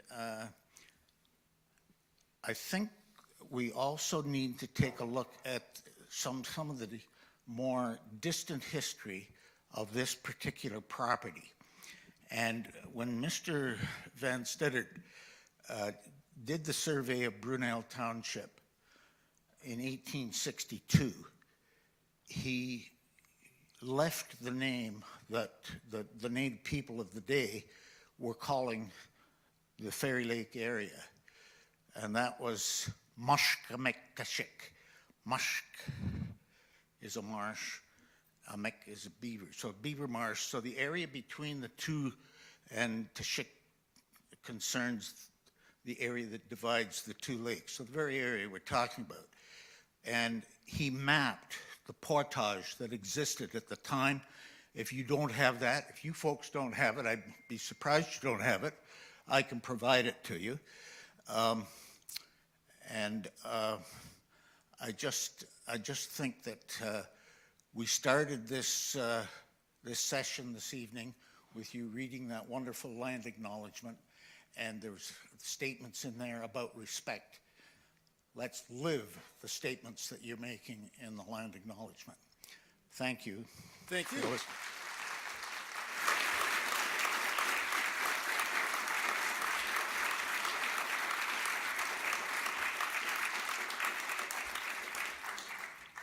I'll go to the far side of the room. Thank you. Excuse me.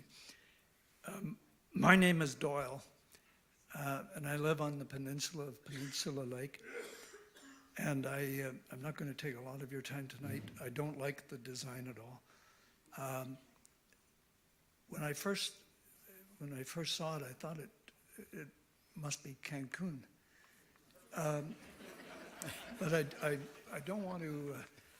And I do have fears for Huntsville and its growth.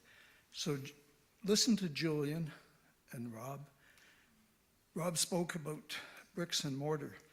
And I just want to briefly mention one thing that I think is a deficiency in all of the reports which I've analyzed or looked at.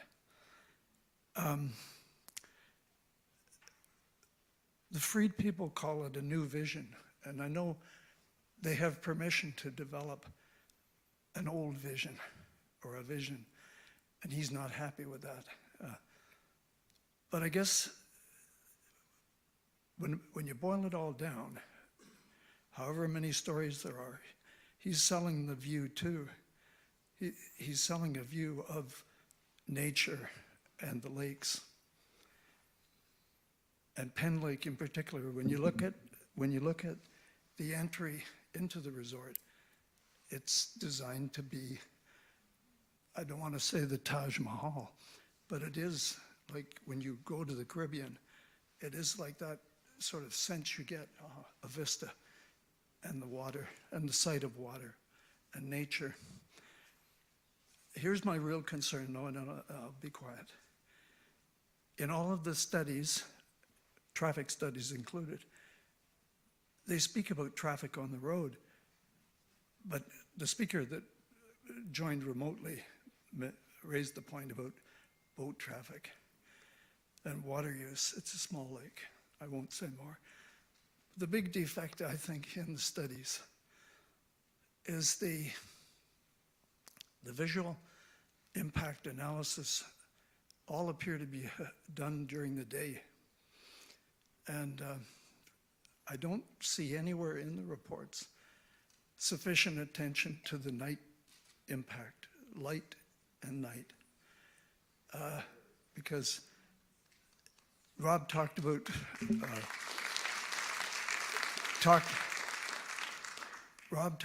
the bricks and mortar, but there is a lot of glass there, so people can look out and see the lake. We also can look back and see the new vision of Freed, because I don't know what controls there are on the night light in each of those 449 units. But when Deerhurst began, it was candlelight and it was low to the ground. And now to put a mammoth hotel, which would be a skyscraper if you stood it on its end, to to not do an, excuse me, but to not do an impact study of the visual effects at night is a big deficiency. That's all. Thank you very much.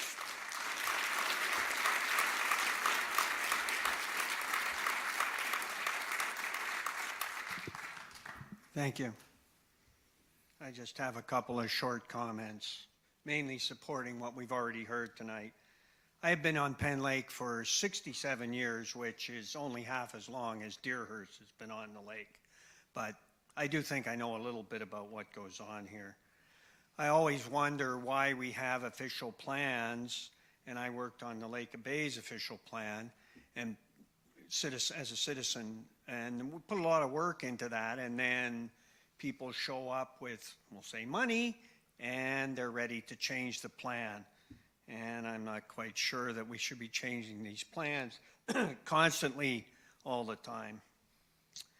The other problem with changing the plan is, and it's been mentioned more recently in tonight's comments, is that to me it looks a little bit like the thin edge of the wedge. Company comes in, asks for something big, people complain, they tone it down, now they've got partway what they want, they come back in, and someone mentioned over here the waterfront development, which disappeared, and if I was wanting to be in a 447 unit on a lake, I would want to be having access to the lake, so I'm not sure how you would sell something that the people can't get an access to the lake. My second point is of course it's been said as well, design and style of proposed project seems inappropriate for this location. It is the antithesis of what people come here to Muskoka for. No one is going to come to Muskoka to look at this free development. They come for the rocks, trees, the water. And I'm going to do a little paraphrase, not quite as high class, or maybe higher class because it's Canadian. Instead of Shakespeare, I'm going to quote Joni Mitchell. They paved paradise and put up a parking lot. Thank you.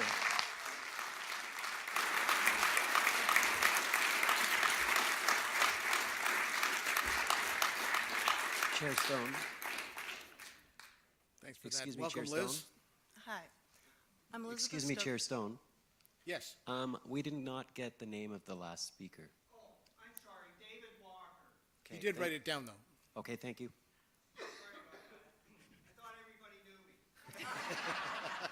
Hi, Dave. Go ahead, Liz. Hi, I'm Elizabeth Stokes. I'm here on a couple of different levels. A little closer to the microphone. Sorry, Elizabeth Stokes, and I'm going to sort of take two different viewpoints here. One, I'm a real estate agent, so I deal with people who come to Muskoka all the time because of the lakes, the trees, the rocks, to be able to enjoy the beauty. I know what they look for. I'm failing to see it in this development, so I hope there are some changes to encourage people to come to help support Deerhurst and its growth. But I also know they do want to access water, and if it's there, even if there's no set beach or area, they're going to make their way there. Which brings me to my second hat that I'm going to put on as the president of the Huntsville and Area Historical Society. The canal is vitally important to the development of this entire area throughout the years. Mention was made that the maintenance buildings are going to be taken down. No mention has been made anywhere as to how the canal from that access point from the development is going to be protected. In that waterway, if you've been down the canal early morning or when it's really, really still and it's a little clouded, you can actually still see the original cribs from the docks in the water.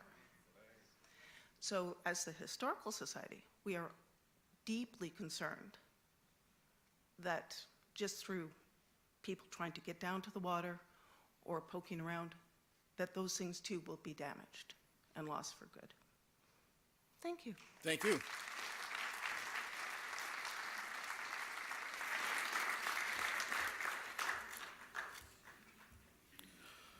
All right, I'll go back to this microphone. Go ahead, sir.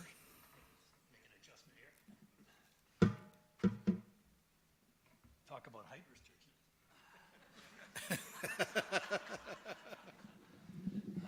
All right, my name's Michael Borland. Thank you for the opportunity to address this distinguished council. I was the first purchaser of a condominium unit in July 2014 at Lakeside Lodge. I bring a bit of a different perspective. I think it's more of a financial or legal concern that I have. The proposed development, for all intents and purposes, will be a condominium hotel or condotel, as these sorts of developments are known. It will be operated as a hotel, but the units or the rooms will be sold as legal condominiums to purchasers. And I submit that this fact has been concealed or even misrepresented to the public. We're only hearing half the story. We hear about the hotel. That's just the manner of operation. We don't hear about the ownership, which is a legal condominium. And all of the supporting documentation, or almost all of it, has focused on this development being operated as a hotel, but not on the legal ownership of the units. For example, there's no mention of condominium in the February 2023 Notice of Complete application. Not one mention of condominium. In the site plan, not one mention of condominium. Even in the town's staff report to council last week, not a single mention of condominium. Instead, the units are referred to as recreational resort residential units, or accommodation units, or hotel units. There's only one single reference in the planning justification report that condo documents or a draft plan of condominium will be required to facilitate the proposed development. And so I come to the question, why is the true nature of this development not being disclosed? It wasn't concealed when Lakeside Lodge was developed. I refer to the Town of Huntsville's Planning Department report dated September 5, 2012, when the Lakeside Lodge condominiums were being developed. And in that report, it clearly says, the recommendation is to permit the development on the lands with 171 unit Lakeside Lodge condominium development. And there's 23 references to condominium in this document. We're not hearing that at all in the current application. Is it because the developer only wants to sell off all of the units to recoup their investment and then to move on without any ongoing interest in the future success of the development? Is it because there's no risk analysis has been prepared as to the drastic economic and financial impact this development could have to the town, to the district, and to all property owners on the Deerhurst Resort site and adjacent areas? I ask you. Another significant feature of these applications that has been concealed from the public. Who's the applicant here? On the site plan,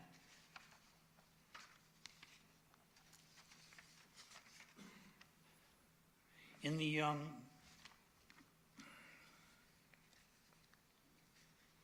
so again, in the February 2023 Notice of Complete application, not one reference to the name of the applicant. In the town staff report just submitted to Planning Council last week, no mention of the applicant.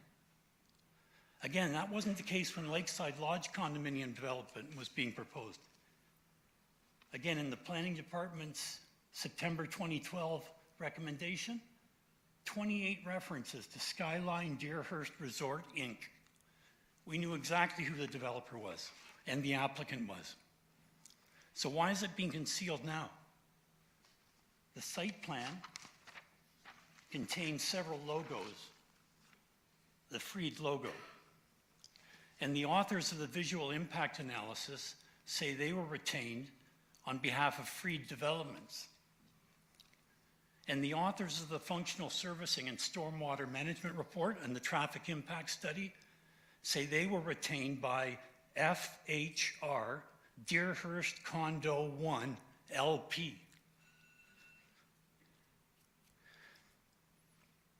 So what is it that the applicant, why haven't we heard the exact legal nature of the applicant? The question is critically important because I assume it's the applicant that's going to be responsible for all of the significant requirements and obligations to make this development successful.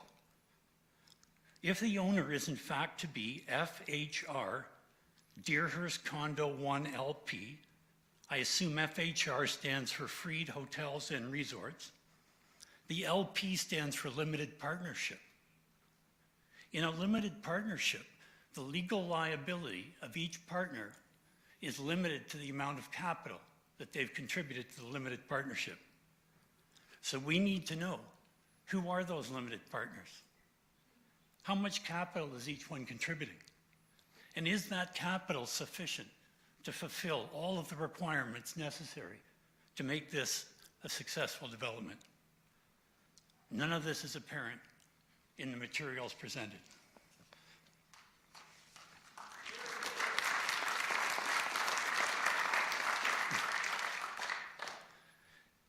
And my third point is that condo hotels have a very high risk proposition.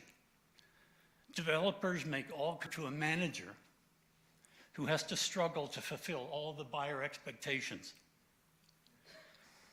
And often the developer has almost no regard for the ongoing success of the development.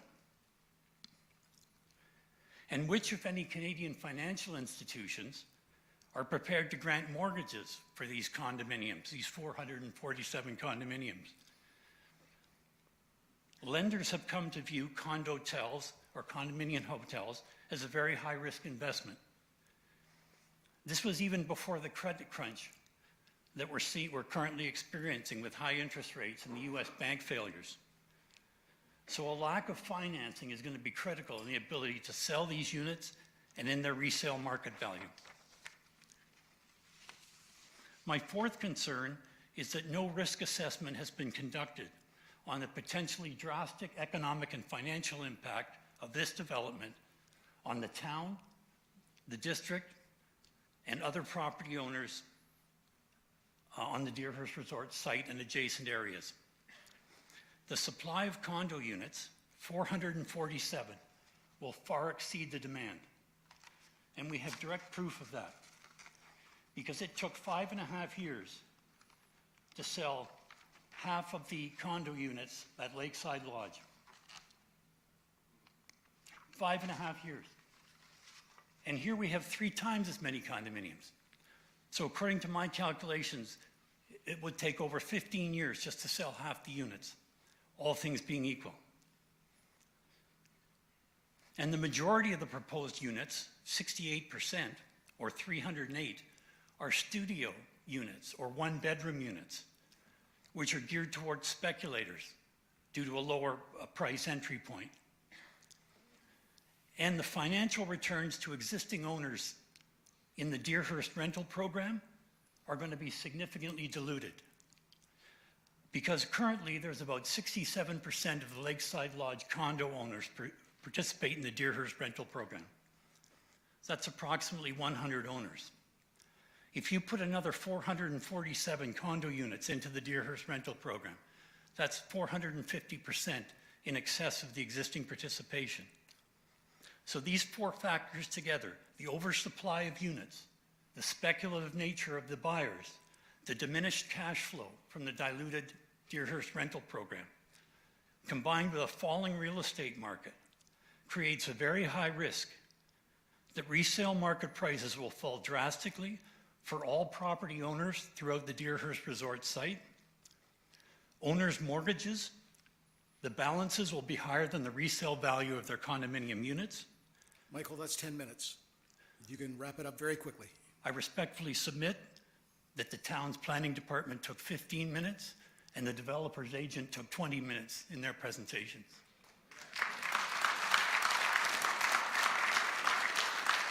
So if I may be permitted just 2 more minutes. I'm afraid not. Thank you very much.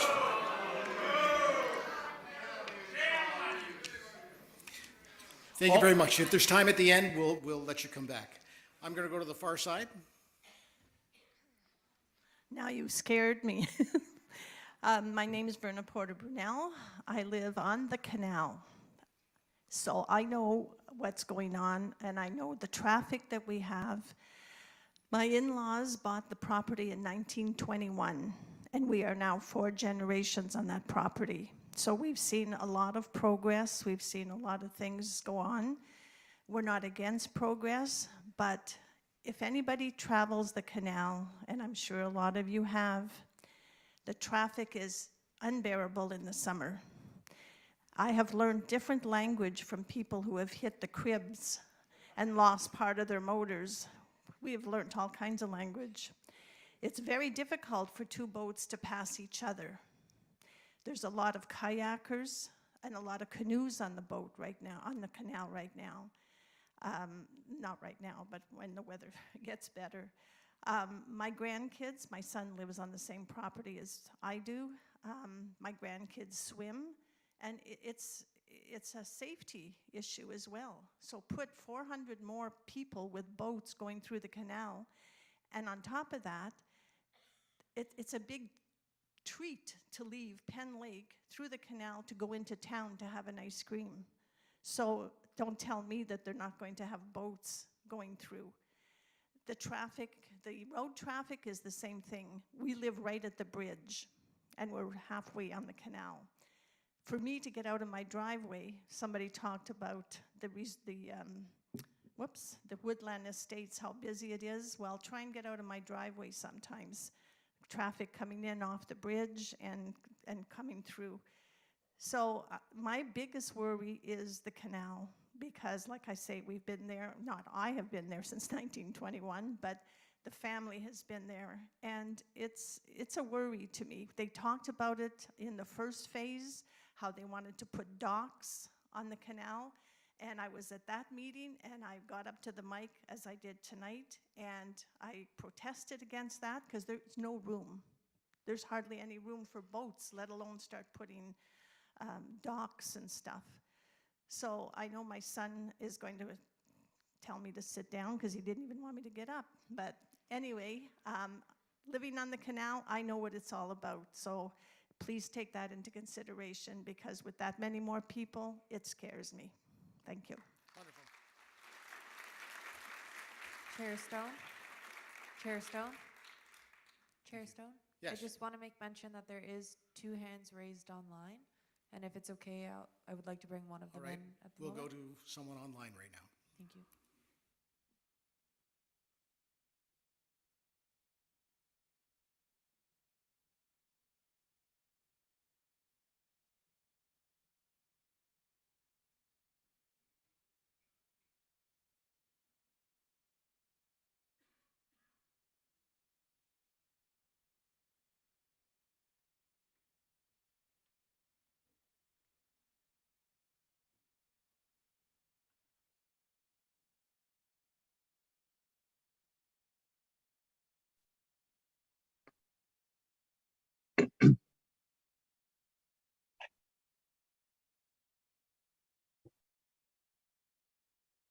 Is anyone there?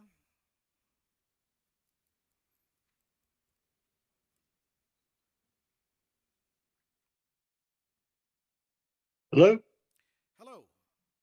Hi, my name is David. Our family has been up in Hidden Valley since 1973.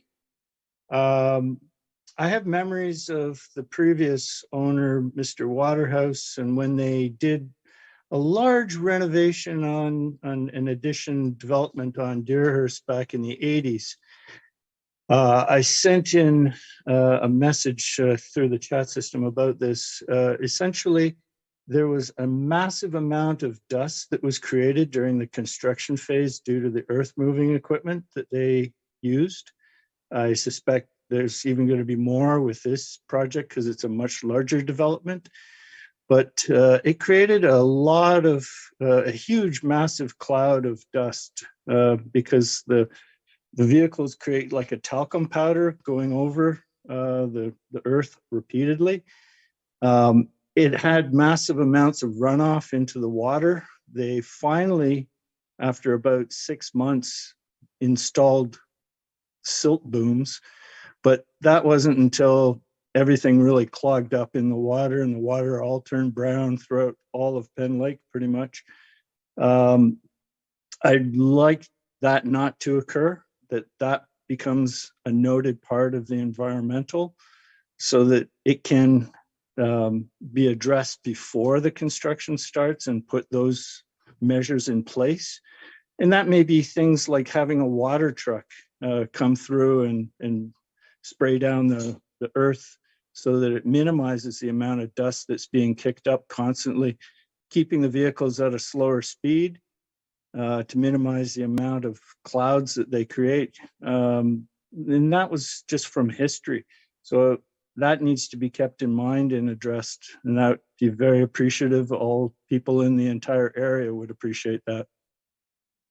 Wonderful. Thank you for that. Thank you. We'll go to one other online. Thank you, Chair Stone. We'll bring them into the meeting. Just a quick reminder to please state your full name and mailing address before beginning your comments.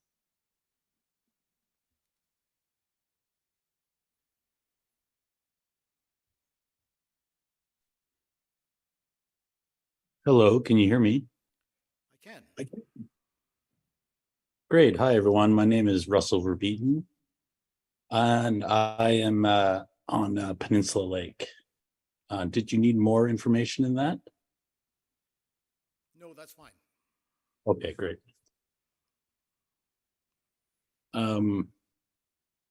So I bought my cottage a few years ago. Was really taken by the beauty of Huntsville and Peninsula Lake. Just even driving down into downtown Huntsville, you feel that character and that history. You know, driving across 60 over to Golf Course Road, it's beautiful. And then you get down onto my property, and I look right across the lake to Deerhurst. And I always thought that, you know, it was also beautiful. The building there kind of spoke to the past, and it was really nice to look at. I'm actually moving up to my place full time at the end of this month. Love it up there so much. And I guess just to mirror some of the other comments, you know, it seems like this idea of modern, it seems to speak to something which means something like without character. The building that has been shown sort of is cookie cutter. To me, it doesn't feel like it speaks to Muskoka or to Deerhurst past. It's sort of as if like a King Street condo is being put on the lake. And, you know, I totally understand that there are economic considerations, but I think there's also something important that, you know, all the great people here tonight, the council, all the people who have taken time out to speak about their concerns, the planners working with and for free developments, you know, we all want everything to work, but, you know, the height is one thing. But I think, you know, it really behooves us to figure out how this design could be improved. It seems like in some ways this current modern design seems to be externalizing the cost of its cookie cutter kind of lack of creativity to everyone else for generations to come, who have to stare at a building which is basically from nowhere with almost nothing to say for itself, with little or no claim to the area's natural beauty, except for a slightly curvy roof, the history of the place, and it actually doesn't seem to be pleasing architecture appropriate for a place as beautiful as Peninsula Lake. So I guess from my perspective, it seems like Mr. Freed's expertise in development needs to be married with some kind of mandate where that expertise can be matched with expertise in creating something beautiful, something worthwhile, something that achieves not only economic goals, but something of true value beyond the bottom line of a spreadsheet. And that's really what's going to preserve Huntsville's value for years to come. Making money is one thing, and every developer in Toronto has managed to do that. But the square box condos are what drives people to reclaim something worthwhile, to head north, something beyond the bottom line. It's the call of the loon over the moonlight on the lake, which isn't beside a cookie cutter condo designed by a computer for a spreadsheet. And I think we all understand that intuitively, and we might roll our eyes at it because we're all busy trying to make a buck and trying to get things done. But this development is worth hundreds of millions of dollars. And it just seems like we could do so much better for ourselves and for our children and our grandchildren to come. And it would just be nice if something that people looked at and said, oh, wow, that's beautiful, just as beautiful as this lake. It would be really heart lifting to see that that's something that could be done. And, I take solace in the fact that the Freed people are committed to doing such things as improving this maintenance shed situation on Canal Road. So maybe there's a path forward here, and I hope that's the case. Thank you very much. Thank you.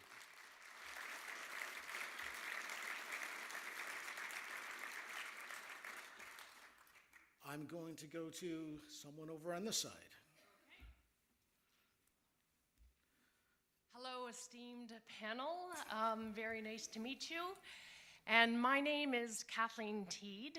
I live at 567 Canal Road. So I thought you might be interested in my perspective because I live across from the Deerhurst. And I thought I'd give you a retrospect of what my life was like prior to this latest development that has the condos that have come up and what it was like before, so we can hypothesize what life might be like with it doubling. John and I, my husband, we loved Huntsville so much, we started a business here. We moved our home from London and we stayed full-time up in Huntsville because we love it. And so we used to sit at the dock, enjoy boaters going by, and we are right at the tip as you go into the canal. So right where those barrels are, add 30 feet, that's my dock. And so we would wave to the boaters. Once in a while I'd say, slow it down, no wake please, 9 kilometers an hour. And we would hear, laughter at people's cottages, and you would hear people enjoying their life. It was very lovely. At nighttime, we would sit at the dock and we would enjoy the views, enjoy the peace, enjoy the quiet, enjoy the stars. Now, my life looks like this. As opposed to, I'm going to say maybe 5 or 6 boats going through an hour, and let's say 20% of them went too fast and created wakes, I probably have about 25 to 30 an hour, every 2 to 3 minutes, with 50% of them whipping by our boat. So I sit on my dock doing this, and I have a bad back. So that is something to consider. The other piece to consider is now the other thing that takes me off of the dock is that I say my backyard is a public playground. It's a public park. So I have multiple kayaks and canoes stopping on my dock, getting onto my dock, jumping off of my dock on a very regular basis. And it is lovely to hear the lovely, screams and giggles from children. But it is so loud now that when I'm trying to have a conversation, we have to stop sometimes because the screaming and the laughter at the beach area is so loud, I cannot have a conversation with my friends and family at my dock. So imagine what that might look like for all of those cottages, all affected with them. I'm going to say there's probably 50 or so of our cottages now that this population is going to double. With where is the plan for the use of the waterfront with this new development? I can only imagine what's going to happen, and I can only imagine I might have to sell, because that now is not a cottage. I'm back into London, Ontario. I'm back into a subdivision. My third and final point is thank you so much for talking about an evening light study.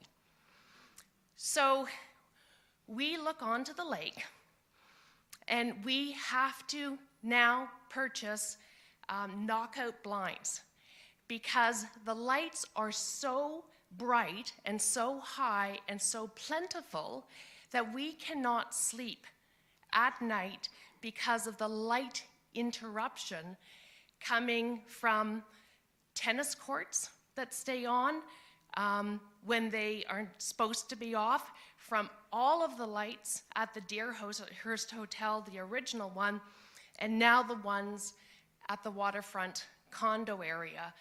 So it has a huge impact on our enjoyment at the dock, but we actually can't sleep at night. We need knockout blinds.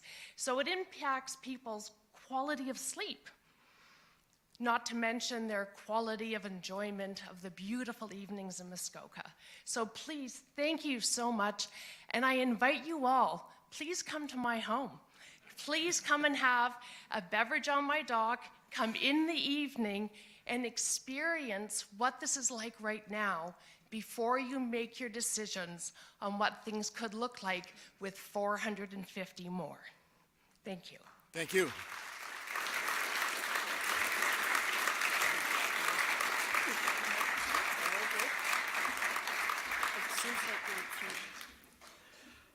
We're going to take a 10-minute break so you can hit the washroom and come back with some new ideas.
All right. We're good to go. I'm going to go to that side of the room for more comments. I believe I'm next. I'm Jay McLennan.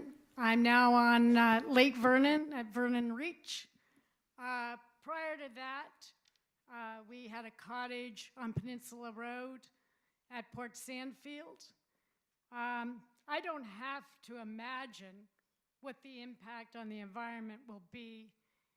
The Red Leaves development and the Marriott Hotel, condo hotel with only 200 units, is built on the Peyton House property, and I have seen and witnessed the impact in the extra boating traffic, in the lights at night, in the noise at night. We've now moved to Lake Vernon, where it's wonderful and beautiful, and like Muskoka was 50 years ago. But if you want to see a living example of what this will do at Deerhurst, just go and visit the Marriott and see what happened there. Ask people on Lake Rosso about the traffic on the lake, of inexperienced boaters, about night vision when you're trying to drive boats at night, and about the number of people on the water who don't know how to deal with and handle the water in inclement weather or not. So if you really want to see a live example of somebody who built 40% over what they were allowed by the planning, and this is 44% over what was in the original plan, go and look at how it stands out above the skyline. So I didn't come to intend to speak, but I think there's a living example of the impact on your environment. Thank you very much.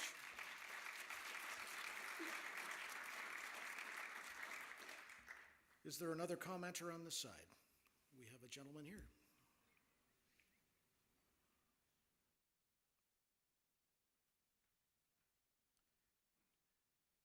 When you're finished your comments, if you can sign that paper.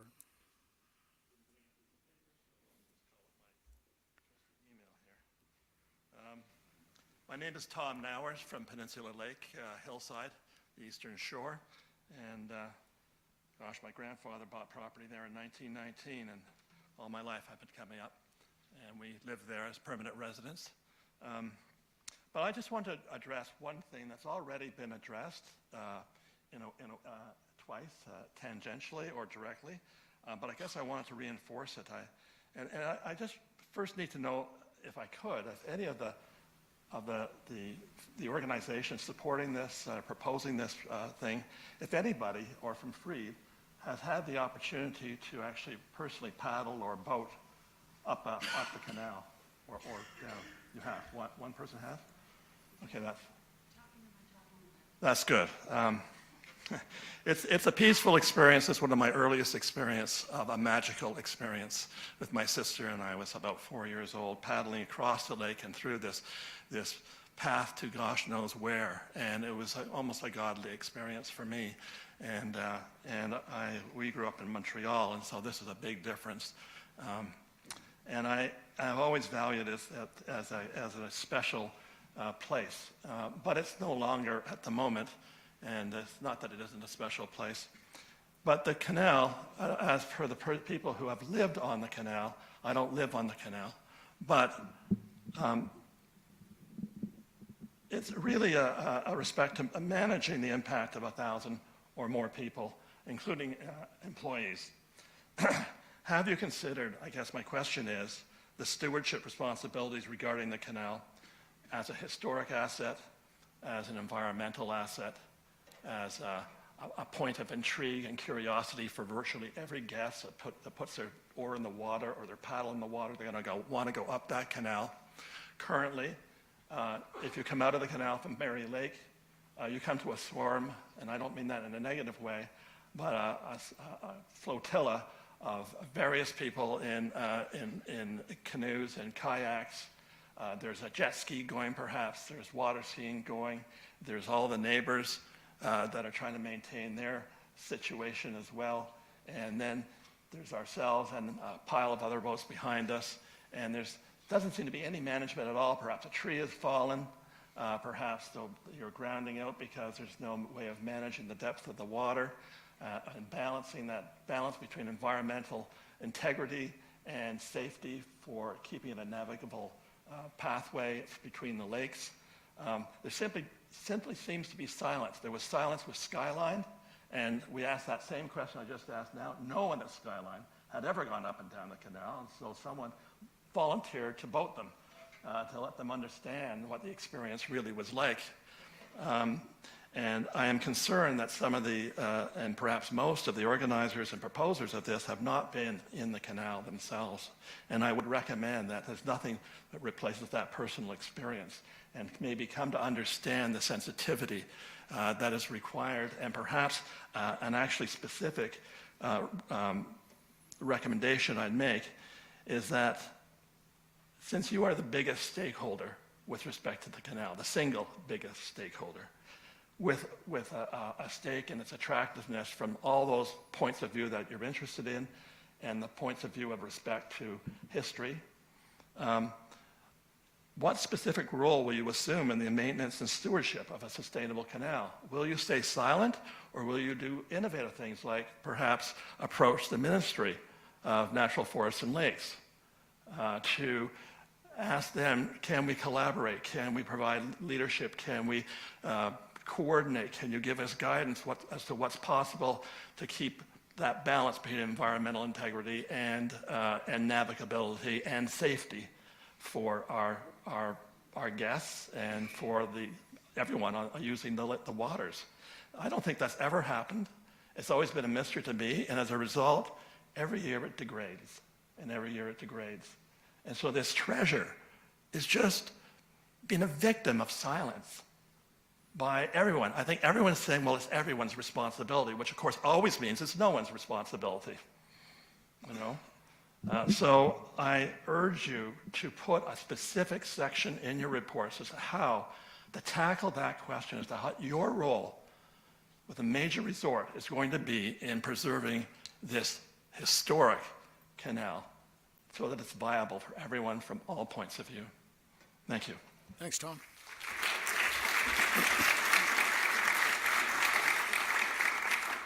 I will go to anyone on the far side of the room. Oh, Tom, did you sign? Thank you. And I will go sign in a minute. Okay. Mike Kitchen, I'm on Penn Lake, but also have a condo unit at Deerhurst for the winter time that we rent out.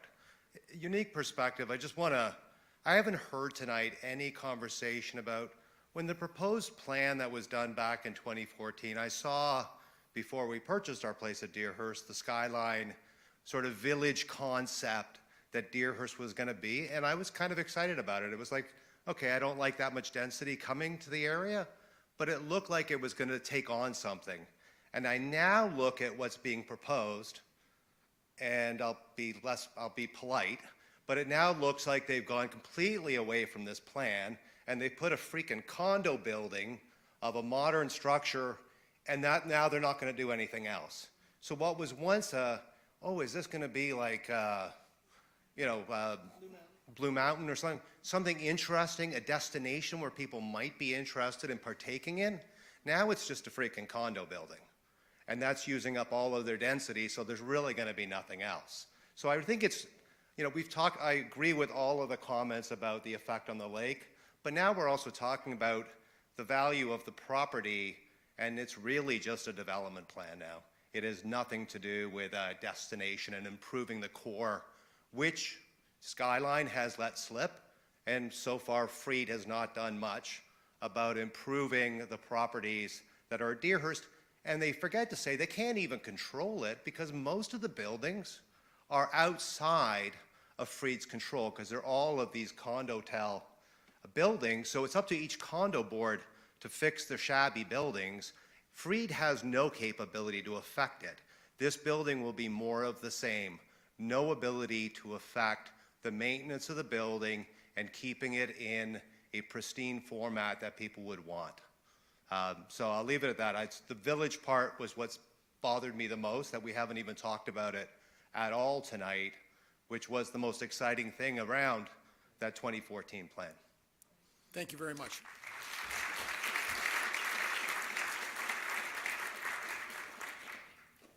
We have someone online that would like to speak. Thank you, Chair Stone. We'll let them into the meeting now.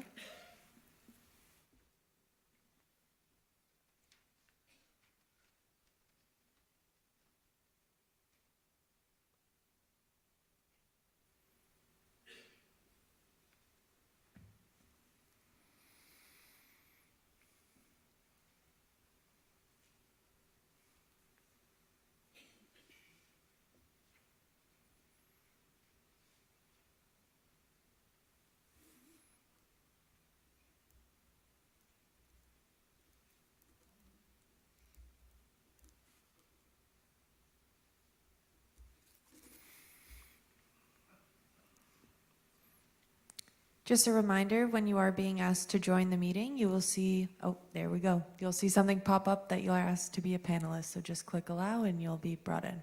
Thank you.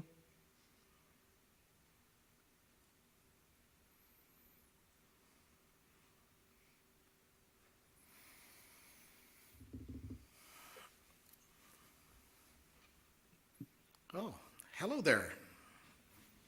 Hello. You could go ahead. Thank you. Vicki Cowdstyle calling from Fisher Point Road, longtime Penn Lake resident. And I really put my hand up when Tom Nowers asked who remembers paddling in the canal, because I certainly do. I'm 74 years old, and that's one of the fondest memories I have. And I paddled all the way up to the canal from Wolf Bay. It was wonderful. And thank you to everyone who's been commenting on Freed and the condo issue, build and leave. I'm very sympathetic, and I hope the town council is as well. Thank you very much. Good night. Thank you.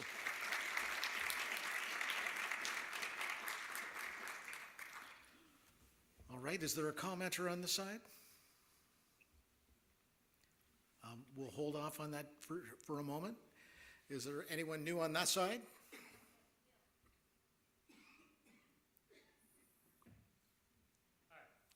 Bill Payne. I grew up in this town on Penn Lake. I've seen a lot of development in this town. I'm not against development, but I'm against changing the feeling of Huntsville and what makes Muskoka. We always talk about the Muskoka experience, the Muskoka look. I don't see the Muskoka look in what I'm looking at tonight. I believe what Mike said there, I like the idea of the village concept better. It looked to me like more where people could walk around, they could mingle. It looked like a more inviting place. It actually reminded me back when the original Deerhurst was there, and you could go down there and they had the pool out front, and they had the building with a nice lodge, the piano bar, and then they had the Four Winds for the young kids and everybody to party and everything else. And that had more of an atmosphere, and it brought people together. And we don't have, for one thing, we don't have anything like that in this town at all for kids. And it'd be nice to have something, if even it was out there, where some people could come out and they could dance and do things and have some fun. But the big buildings, to me, it's just a big blob. And I'll be honest with you, it reminds me of the big building that's there now. I think it's called Sky, is it? You know, the one they put in that we see. It's tall and everything else. I have a problem with that myself because it just still doesn't look like the Muskoka look. Okay?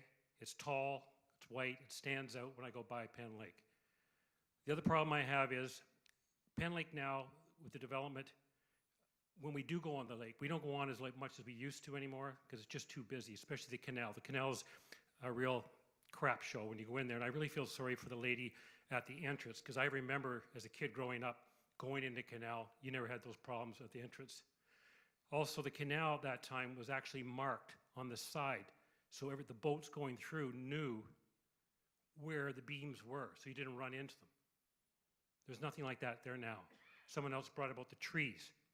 Well, I can remember as a kid, we had to go and we did it ourselves. We had to trim the trees ourselves. The ministry was supposed to do it. They didn't do it just so we get our boats going through and two boats going beside. So on a comment from the gentleman before, I just caught the end of it. We need the ministry, some people, everybody get together, get that canal so it's usable for everybody because it's too bloody busy. And I really feel bad for the lady that has people sitting on their docks. There's no respect for people's property. They're paying high taxes to live there. And what's going to happen when you bring more and more people in? Okay, where are they going to go? They're going to want to put their kayak in. They're going to put it someplace. And I'm worried about what's going to happen at the front of that water. One thing about Deerhurst, when you're driving towards that canal, you always have to watch it because there's so many people out in front of Deerhurst now on paddleboards and canoes, kayaks, and swimming. They don't just swim near the shore, they swim across, and then they come back. They're not marked or anything like that else. We actually had a person 10 years ago run into the side of our boat on the far side because we're going, and we were just going really slow, swimming. So these are the things we got to look at. More people, more density, it's already crowded. We have to come up with a way that people can enjoy it. The people that are paying high taxes can enjoy their property and people respect their property. And I think we're losing some of that. And I know we'll get tax revenues and everything else from it, but I also have a problem with the fact that what are we going to do to our town services and district services? We have water and sewer. Are we going to have to put another pump system in there? What's it going to cost for taxes? Our taxes are high as it is right now. Some money's got to come from somewhere. Are they going to be helping? Is Freed going to help pay for the pump station if we need one to hook up to our systems, right? I don't know. I don't know the whole plan. I haven't seen it. These are just some things I have an issue with. But I'd rather go back to the old village concept. It's lower profile.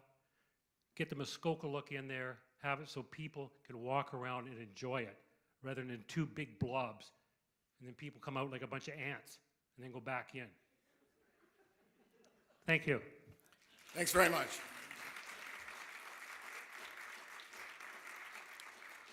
Is there anyone else who hasn't spoken that would like to? Gentlemen?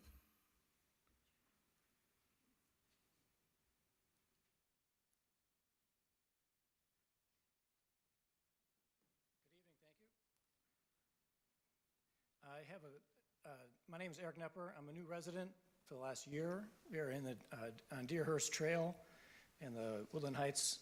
We'll look directly at the new facility. One of the things that drew us to this area was the natural beauty, which has been mentioned by many other of the commenters. And I had four concerns that arose to me beyond, including what's been already said. It seems that some of the robustness of the studies is questionable.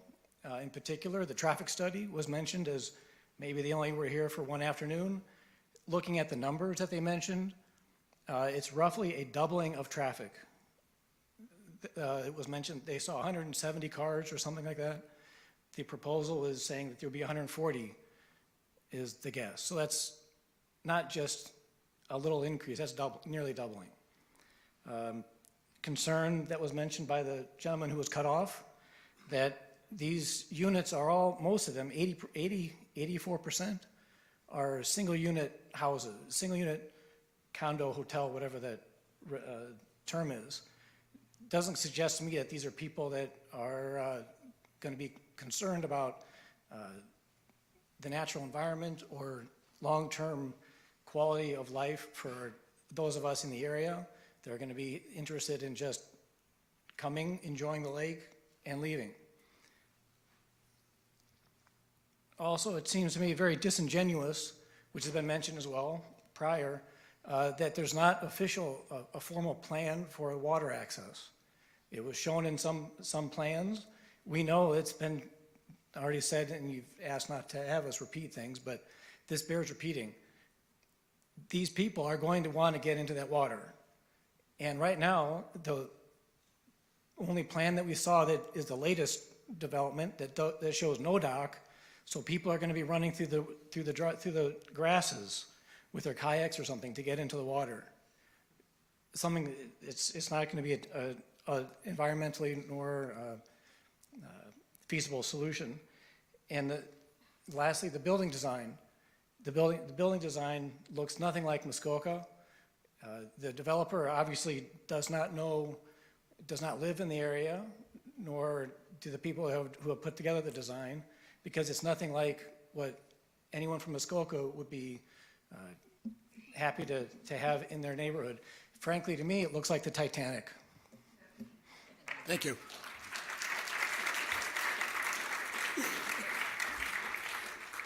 Is there anyone else? Please come down.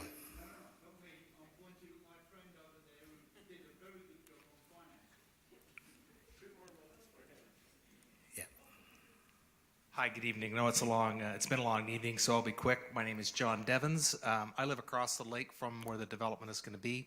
Just a couple of concerns, safety concerns. The first one is, and we've heard a lot about boat traffic, but just to let you know, and I would encourage council to get some answers from Freed on how they're going to manage it, because what happens today is they have a company that is outsourced that does personal watercrafts and wakeboarding. And so there's this boat that goes out there, and these are guests of Deerhurst, and the objective is to put up a big a wake as possible so that someone can surf on that wake. So what happens during the summer every night is we get a wave about this big crashing into our shore, and it's got to be doing a lot of damage to the lake. So I would encourage you to get an answer on what their plans are for that, because if they're planning on doubling or tripling that boat traffic on the lake, that's going to do significant damage to the shore. That's one concern. Second concern is one of the studies, the environmental studies, the water safety especially. I read the report to see what they talked about, and just to kind of summarize quickly, they did a study in 2013, and then the consultant goes on to say, well, based on the study in 2013 and the current plan, not a study, but the current plan, they think the water quality is going to be fine. Well, 11 years ago, they didn't have that big building right on the shore. I'm sure that's affecting the water quality somehow. So please get some answers on that to make sure that the water quality is not going to be affected. And then the last thing is that 3 years ago, Deerhurst built some docks in their property, and they didn't get permits for it. And for the last 3 years, the Lake Association has been asking why the permits have not been granted, and it's because Deerhurst hasn't applied. So one thing I would insist on if I were you is that whatever they do at Deerhurst, they follow the rules, and they don't do what they've done with the docks, because that's just really unacceptable. So that's it for me. Thank you. Thank you very much. We have one online. We'll bring them in now. Thank you, Chair Stone. We'll bring them in now.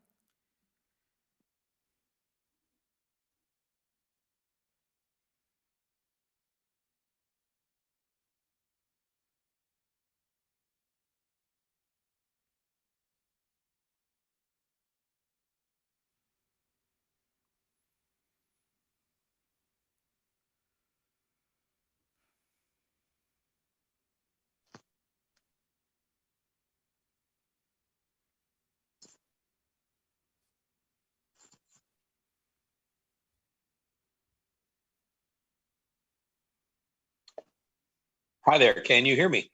Yes, I can. Go ahead. Yes, thank you for the opportunity to speak. Bruce Edwards. I've been coming up to Huntsville since I was a toddler, first to Clear Lake up at Novar. And in 1972, my mom and dad bought a cottage on Wolf Bay Road, and we've been there ever since. I guess my concern is to really speak to the issue of culture. I know cottagers, rural homeowners in the Kawarthas, Haliburton, Muskoka are all concerned about the increasing incursion of people who aren't stakeholders into their community.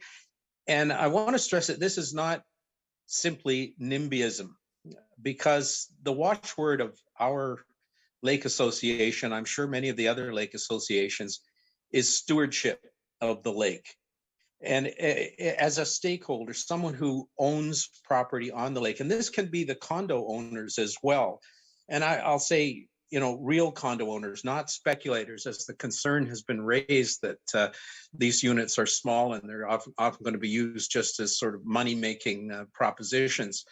A real stakeholder in the community has a concern for all of those things that I know the council supports in the lake organizations manifests that that we should be stewards of the lakes. When you think of the benthic studies and the water quality and the fish studies and all the things to preserve the character and the quality of life on the lake, those are of vital interest to those who are the actual stakeholders. And I think everything about this proposal, the scope of it, I mean, I endorse all of the concerns that have been raised tonight, but the scope of it, the design of it, and a particular issue was the idea of the rental program, which again suggests that people may not have an interest, and not just the owners of those condominiums, but the people who are coming, as has been mentioned several times, just for a weekend or a week, and then they're gone. And they may be doing environmental damage out of pure ignorance, not simply that they are destructive in nature, but that they don't know and don't have a stake. And it takes time to acquire those things, and reading your pen notes and those kinds of things. So I just wanted to mention that. I think it plays in as an important factor in the consideration, and I'm sure the council is aware of that responsibility that they have. So that's all I had to say. Thank you. Thank you very much.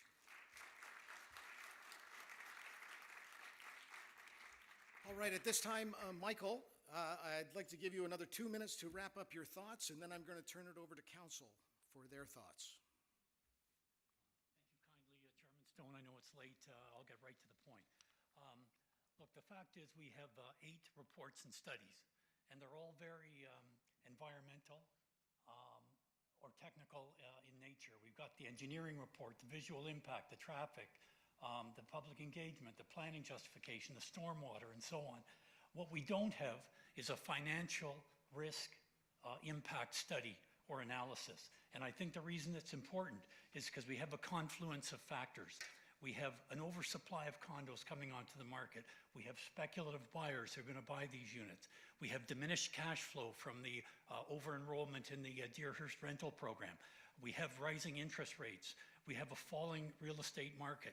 And what that can all end up resulting in is resale market prices for all property owners in the site plunging. Owners' mortgage balances will exceed the resale market value of their unit. They'll walk away from the units. Mortgages will go into default. The condo units will be repossessed by the banks. Common element fees won't get paid. There'll have to be enormous special assessments on the remaining condominium owners. And if those owners refuse to pay those assessments, condo corporations have no alternative but to declare bankruptcy. And that's the reason I think we need a financial risk analysis report to go along with all these other technical reports. Let me say 2 other things quickly. 6-story condominiums are not permitted in residential areas in the city of Toronto, has been mentioned before. They certainly shouldn't be permitted in the District of Muskoka.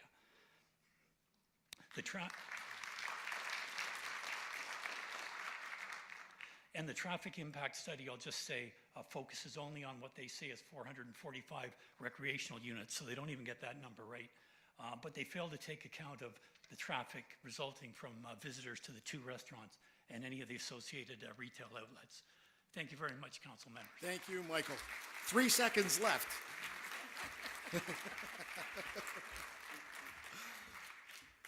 All right, members of council, do you have any comments or questions? I know that the mayor does. Mayor Alcock. Thank you, Chair Stone. And just for the benefit of everybody, I know that the chair will be putting his clock on for me as well. And so I will start by thanking everybody for being here tonight. I had many pages of notes from reading all of the submissions, especially Michael's. I thought yours was fantastic. I thought they were all fantastic. And so tonight, it was great to hear all of those points raised once again to reinforce what I had already written down in my notebook. And I want to say to Ms. Harris and Mr. Robinson, thank you for being here and presenting Mr. Freed's concept.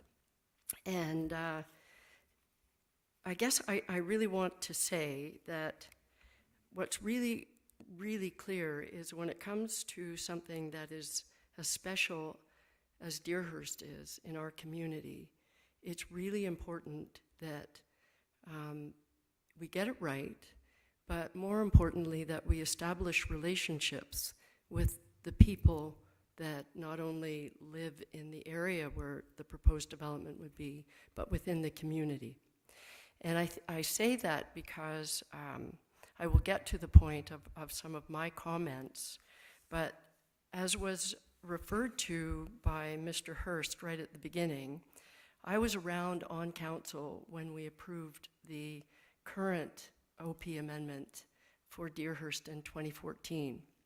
And I know for a fact, we had a similar crowd when we finally approved it, but the iteration of that amendment and all of the policy work that went with it went through many, many iterations, and it was in conjunction with the working group that was referred to.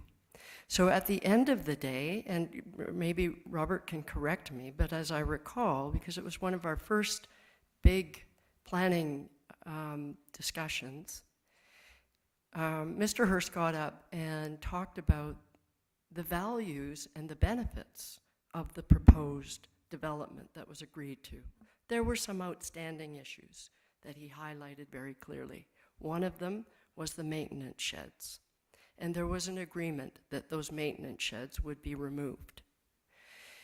But I think it was a bit different. And so what we have before us tonight, I know you said you'd be taking comments away, and I really think it's important that you start your comments to Mr. Freed with, it's really important that he engage the community as to understanding what the issues are.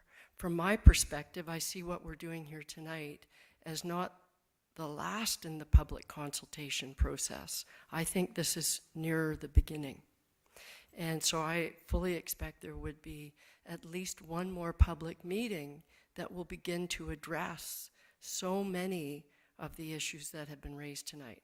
So one of the comments that I have about the current proposal is as much to say not what's in it, but what's missing.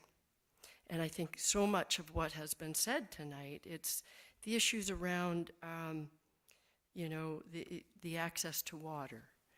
I know there was a reference to, and I think you said this, Mr. Robinson, earlier, with respect to the concerns around the waterfront. You said, we don't plan any waterfront amenities as part of this development proposal. So if I compare this to the previous in 2014, we had the benefit of looking at the entire secondary plan.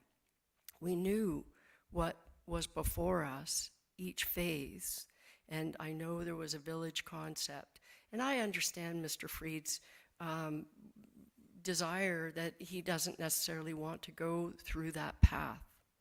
But what he's asking our council to look at is the first phase without understanding what the rest of it looks like.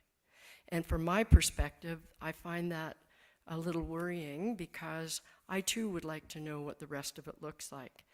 One of the things that I would ask you as well, when we've heard the word environment, and I, in a discussion I had with our Director of Planning earlier today, wanted to inquire about some of the things that we had agreed to in our old OP. And one of the things that I thought was really important that is right in our official plan with respect to Deerhurst, under section 5.6.7, under sustainability measures. There is a list of 20 measures that are all related to the proposed Deerhurst development that we have before us today, what's in our plan with the village and the 4-story buildings, 3 to 4-story buildings. And contained with that, there's reference to active transportation, the shoulders. There's reference to building materials being acquired locally.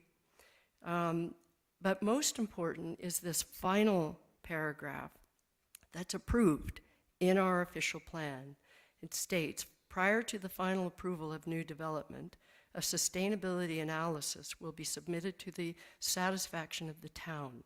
The objectives of such analysis would be to provide details on how the proposed development addresses the sustainability measures, which are the 20 measures located that are above that. They refer to the lake. They refer to rainwater.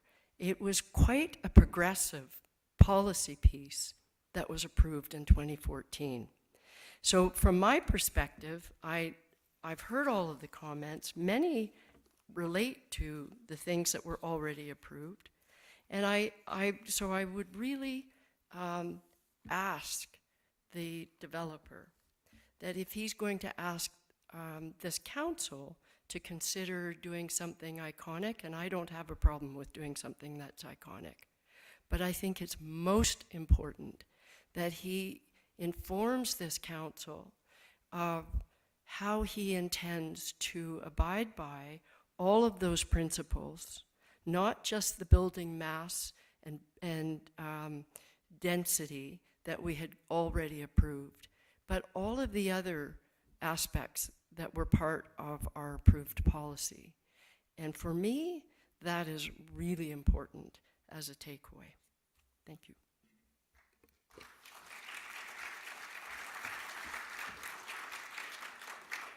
Councillor Morrison. Thank you, Chair Stone, and through you, and thank you for chairing this meeting. It's been a while. It's been a long one. I really appreciate everybody coming out. This is what this town is all about. You guys know that you have our emails, you have our phone numbers. Even after this meeting, we're very reasonable, very accessible. Please continue to reach out. The lady who's inviting people for cocktails, I will come to your dock. Find me. I didn't get your name, but find me on email, and I will come out for a cocktail for sure. I think that's important. A couple things in the report that I'd like to address, because like Nancy said, it's the stuff we don't have. We need to make a very important decision, and we're missing information. You mentioned that you're going to address staff accommodation. What is that plan? Because at the end of the day, our businesses in town currently can't find staff because they can't afford to live in our town. So not only would it be an affordability issue down the road, it would actually be a staffing issue for our businesses if there's another 100 staff members needed at your resort. I'm a big fan of Deerhurst. I've worked there myself. My wife has worked there, many friends. So I'm a fan and I want to make something work, but we need the details. As well as connectivity. It mentions connecting the resort to the downtown or to other parts of our town, but it doesn't mention a plan. It doesn't mention how that's going to happen or where you're going to put those trails. Chair Stone is also a chair of the Active Transportation Committee. I advise you to reach out to him and work with him on how that plan would help our community. Because if we're looking at official plan amendments, it has to be for the greater good of our community, and we need to know how that's going to work. The visual impact study, I'll be honest, I wasn't a fan of it. As somebody mentioned, it looks like the actual top of the building is sitting in the grass, which we know is not true.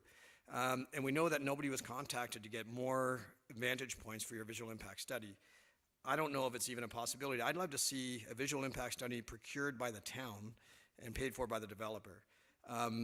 And we're the ones involved with procuring that plan. That's something that we can chat about further at the council table, but I'd like us to be in control of that process so we can kind of get the information we need to make the best decision possible. And I'll close with my request for you guys. I love that you come up here and whatnot. My request for you guys going back to the applicant is give them the advice of reading the room. We are a very accepting and receptive community. These comments here tonight, none of them were unreasonable. There's not NIMBYism. We as a council can only look at an application from a planning perspective. There's a lot of other things to consider, but we are looking at it from a planning perspective. We as a council hold roundtable discussions with local developers so that we can be partners in the growth and development of our community. We want to be a partner with you guys too, but we can't be a partner with you guys when you're asking for a 43% increase in height and a 22% increase in units. You mentioned that you're decreasing the units, which is technically true, but you're increasing the residential units by 22%, which has a 22% further impact on traffic, boating issues, and waterfront usage. And you've taken away the commercial amenities that would have gone with those units to help them be serviced and be received in our town. So please mention to Mr. Freed, we want to work with him. We want a successful Deerhurst, but we need a partner, and we want to work as partners in this community. So thanks for your time.